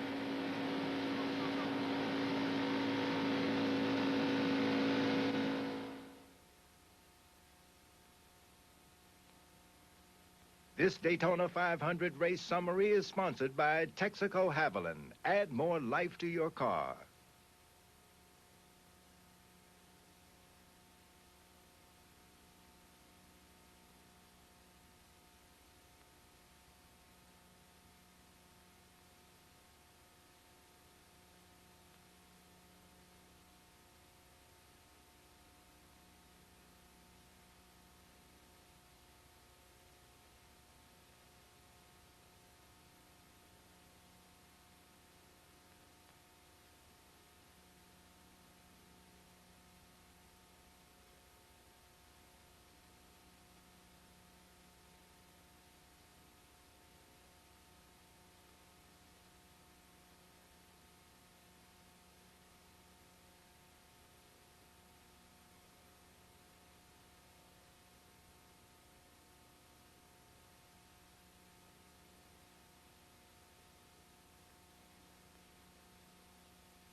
This Daytona 500 race summary is sponsored by Texaco Haviland. Add more life to your car. Taking a look at the race summary. After 450 miles, 13 different drivers have been leaders in the event, and they've swapped it 33 times, and the speed is way down to just 153 miles an hour. 4 cautions, 22 laps, 2 major incidents, 8 cars eliminated from the 42-car starting field. And there you see the attrition on the day, the latest, Dale Jarrett officially outside the car. Now, a moment ago, we were watching and we were riding with Ernie Irvan. Listen and watch to what happens. Boy, he is really fighting that steering wheel, Ken. He dropped back from the lead back to the 7th position. I thought he had a flat tire there, but he's still staying out there running. But he is really fighting as if he was on a half-a-mile track. Well, we're trying to get more word on what the story is with Ernie Irvan as that car backed up. And here's Mike. Ken, he told the crew the car just got real loose on him in turn 4, and he decided just to get out of there and let him go so the next caution wouldn't be him. So he voluntarily got out of there when the car loosened up. As to why Dale Earnhardt is doing a very un-Earnhardt-like riding around in the pit, they are so close on gas. They know they can make lap 199. They don't think they can make 200 with this fuel load. But as we understand it, Mike, he has been advised to go. The word is for him to stay out there. Is that correct? Oh, yeah, they're going to go for it, Ken. That's their best chance to win this race. If you stop now under green, you lose. It's the only chance they have unless the caution flag changes everything. Now, Ned, the Irvan car came in where? About 145 something like that. So they really got to stretch it. Yeah, they 137 really miles. Yep, that's a long way. Yeah. But, you know, they easily make the 125-mile qualifying races without a pit stop. And Bill Elliott did make 61 laps earlier here today. A lot of anxious people got their pencils out on pit road trying to figure this one right down, as they used to say in the coffee ad, good to the last drop, and they hope it doesn't drop before they're out of turn 4. Talk about dropping. Ernie Irvan just dropped under Morgan Shepherd. Dale Earnhardt did too, and just blew him right off. Standings have Sterling Marlin staying first, Terry Labonte second, Jeff Gordon is third, Mark Martin is fourth, Ernie Irvan is fifth, Earnhardt is in sixth. And there you see Sterling Marlin continuing to lead in car number 4. He and Terry Labonte have gotten themselves a little bit of a lead on the third place car of Jeff Gordon, who has Mark Martin right on his bumper. Sterling Marlin stepped into the Morgan McClure team after Ernie Irvan left to join Robert Yates last year. Certainly this is one of his best rides. Marlin out in front, and Gordon, who is riding still in third, trying to win this for their first career win. Make it Daytona. Join some pretty illustrious folks up there if they do that. Tiny Lund in 63. Mario Andretti in 67. Pete Hamilton for those great days in 1970 with that Plymouth, Talladega, and here. Derek Cope in 1990. Very good company. And look at Terry Labonte. He has to be thrilled for all the misfortune he's had here, Chris. What a great day. He's measuring Mr. Marlin to see, you know, where the best place to go when it's time to make the try. 16th start for Terry Labonte. Mike Kim looking on here today. He's come close. 84. Had a good run going. Wound up 12th. 86 he came back. Got a second. 1990 he was a runner-up in this event. Now Irvan has caught Mark Martin and Jeff Gordon, and he's going to move around to Mark Martin, trying to take over the 4th position, and does. And this lead draft does not have Earnhardt in it. No, he has dropped back pretty good. Currently being shown in the 7th position. Make that 8th position. We're trying to get an update for you on the condition of that Earnhardt number 3. Is it a miss, or is it like yesterday when it looked like he was down and out? Not a chance. No way he could win it. Then 5 laps to go. Came from 5th and just kept motoring. And then that last dramatic lap. Inside blocked, outside blocked as he and Labonte fought. Went back to the inside, back to the outside, and then going into 4th. The minute Labonte committed to the outside, Earnhardt had him. It was incredible finish. Well, now the 5 cars leaders are bunched up with each other. Ernie Irvin behind Jeff Gordon. 3rd and 4th. You're looking from the 3rd back to the 4th. And was that Mark Martin moving around Irvin once again? Martin taking over the 4th position. Well, Ned, you're a driver. What is the time to go here? If you have something left, it's not quite time. I think you got to get 12 down. laps to go. But you don't dare you go. got to get down a little You bit. don't dare go. With the fuel situation the way it is, if you go, you could be gone. Out of this place. That's not what I asked. I said, when do you go? I think you wait until you get down the last 5 laps. The one thing you don't want to hear is that thing burp right now.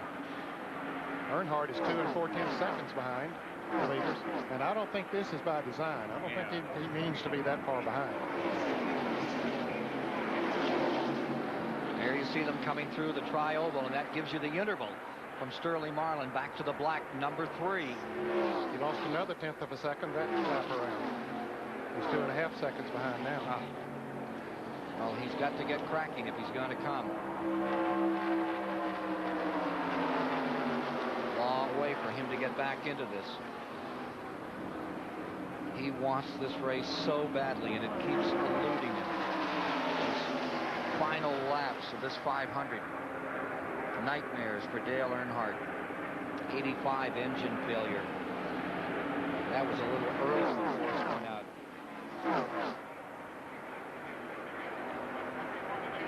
Several laps ago, Earnhardt forced high up on the track. Something may have happened there. Let's go back and take another look here. Let's take another look right here. Well, we see him down on the end. Oh, he's up very high as Jeff Gordon goes under him. And Dave Marcus there behind him. Mark Martin goes by, and Morgan Shepherd will come by as well. So he got, you know, nobody didn't hit him and knock him up there, but maybe the air off their car just pushed him up there a little bit. 1 year ago, he led at the white flag, then was passed by Dale Jarrett in that dramatic finish. But right now, Earnhardt's being passed by Greg Sachs for the 9th position. Mark Martin making his move there in the front, trying to get by Jeff Gordon. Now, it's time now, Chris, for those in 3rd, 4th, and 5th to start positioning themselves. Yeah, they need to. Ernie Irvin might be just trying to do that. No, you looked, couldn't do anything. Well, Martin scooted right down there, thank you. Exactly. He may be a fellow Ford driver, but you're not going by me. That's right. You got 3 Chevrolets out front, and a pair of Fords next. Yeah. There goes Martin now around Jeff Gordon, and here comes Ernie Irvin down on the inside as well. So, yep, time to make those moves. For 4th. Into the last 10 laps of the Daytona 500. And Sterling Marlin draws away. Does he have enough fuel to go these last 9 laps? Call it 8, I believe, this time by. He would love to see those guys start racing side by side back there and let him open up a little bit of a cushion and then just pray for having enough gas. You know, they don't have gas gauges in those cars. They go by fuel pressure. Let's go to the pits and Mike Joy. Richard Childress a minute ago was hopping mad when Dale Earnhardt got carried way up the racetrack, but he says it doesn't matter now. He's back in that second pack, and Dale says the car's not working for him. Now, something happened over there when him and a couple of cars, we don't know if they got together or what happened. He come on the radio and said something. From that time on, the car's just been so loose he couldn't drive. This has been the toughest week for you guys. How much does this hurt to not now be in a position to win this race? You know, it's just one of those bad deals right now. Just have to go on. Remember 1990, Chris? The leader, they took the white flag. He cut a tire on the backstretch, came home 5th. It just won't come his way. But for Sterling Marlin, 7 to go. For Terry Labonte, 86 and 92nd place in this race. Well, a moment ago, we had 3 Chevrolets up front and 2 Fords. Now we have 2 of each. Up there, those 4 are pulled away a little bit from Jeff Gordon. In fact, Jeff Gordon about to lose the 5th place to Lake Speed. A lot of folks in Tennessee Not using up much of the seat in the living room today, right on the edge. As Sterling Marlin stays first. Terry Labonte, the Texas great, stays right there in second. Hooks up in third. Mark Martin. You want to go fast. You got to be so careful on the fuel. You got to get it home. The interval's tightening up on these cars. They're getting closer and closer. The third and fourth place cars right behind Terry Labonte. We may see some of them die at any moment here. They've got to be running low on fuel. Here's Jeff Gordon. And you're riding with Lake Speed just behind him in sixth. Jeff Gordon is in fifth. Waiting out for New Year's Eve. Who is the ball going to drop on? There's Ernie Irvin. Backed off a little bit when his car got loose there a moment ago and let those tires cool just a little bit. Now brought her back up to third.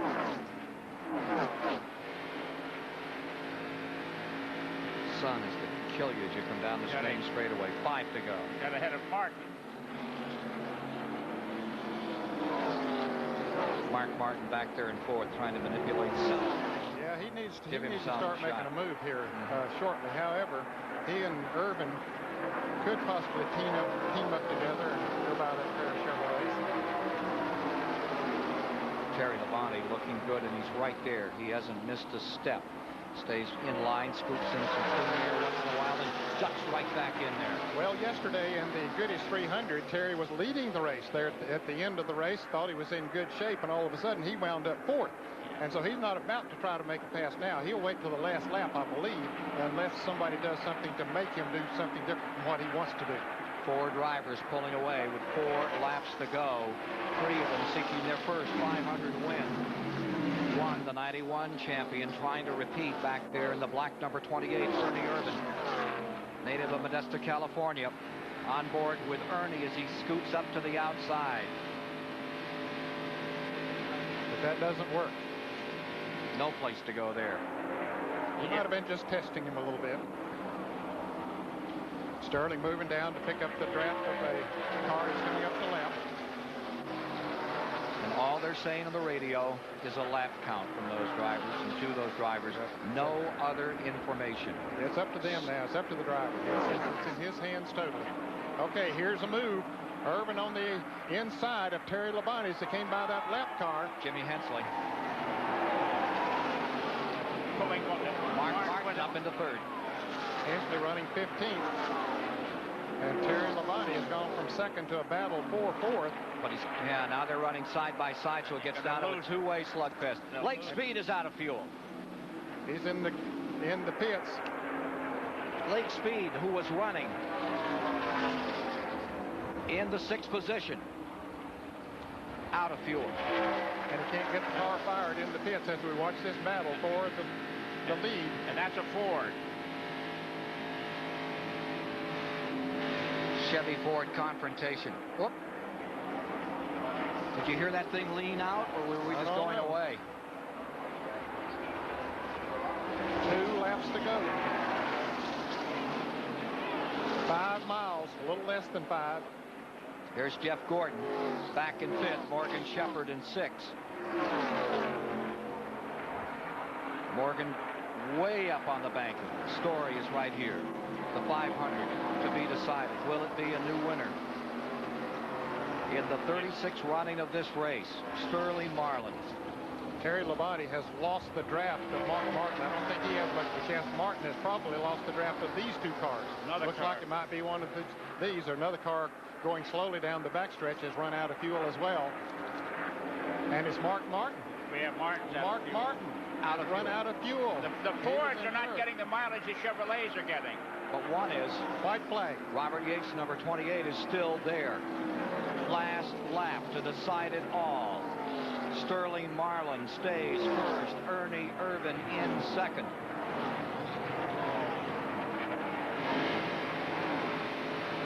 Back straightaway final time. It's between these 2 cars. Has Troy Aikman brought Sterling some luck? We'll see. Can Ernie Irvin pass him on this last lap, this last turn? Into turn 3. Sterling Marlin in front. Ernie Irvin closing ground. Here they come down the stretch for the final time. It is Sterling Marlin in the lead. Down to the inside comes the 28. Coming to the line. Sterling Marlin's going to win it.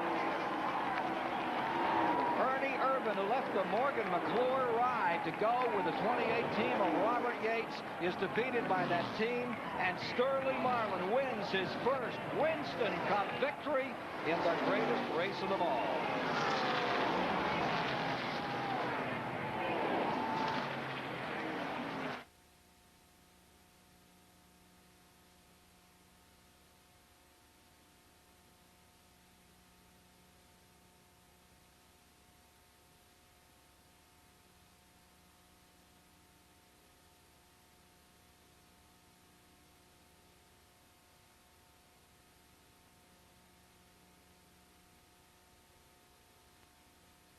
Daytona 500 is sponsored by Goodyear, #1.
The Daytona 500 is sponsored by Goodyear, #1 in tires. Haviland Formula 3 motor oil. Add more life to your car.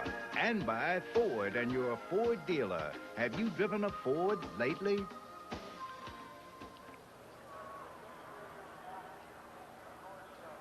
Back with you at Daytona. Every team is coming out to congratulate Sterling Marlin as we look at the unofficial results. They're lined up along pit road, and each team is coming out to shake his hand. Sterling Marlin, after a brilliant day here in the 500, wins it his 279th effort. And team after team coming out from all along pit road. Now he's with his own team to say congratulations for a job well done to a young man who at 10 years of age can still remember working on his dad's race car in a tin shop with a gas heater on a farm up there in Columbia, Tennessee. Gee, remember a couple of years ago, 1991, Ernie Irvin won it. Sterling Marlin was second. Today it's all his, and deservedly so. Ran a great race. Second generation drivers, done it for second year in a row, Ned. Hey, third year in a row. Third year in a row. Yeah. Yep. It was Davey Allison and then That's Dale right. Jarrett, and now Sterling Marlin. And they push it into Victory Lane. Wonder if he's out of gas. He might not have enough gas to carry it in there. Remember the Peanuts character? I remember Sterling once saying that Charlie Brown kicking the football and Lucy was always taking it away from him. Today he kicked the football.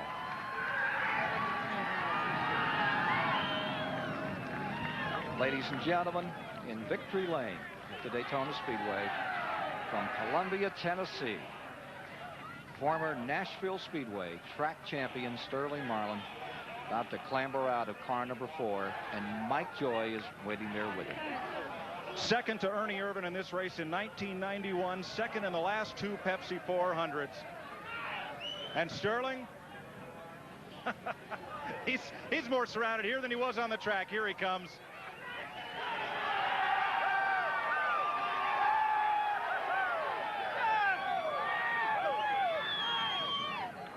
In 1992 at Talladega after the 500, I had to speak to you after finishing second for the 8th time in your career, and we agreed someday your day would come, and today it is. Well, I knew if I ever got with a good race team, and I tell you, these boys worked awful hard all winter, and we come down here to win it. And I knew when I left the house we was going to win the race, and wasn't looking too good early, but they done a heck of a job getting the car adjusted, and man, I love them. Thank Dale Cole, Remy, everybody. I love them.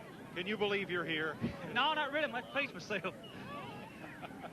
Congratulations. Here's Ken Squire. The 5th driver to score his first career win in the Daytona 500.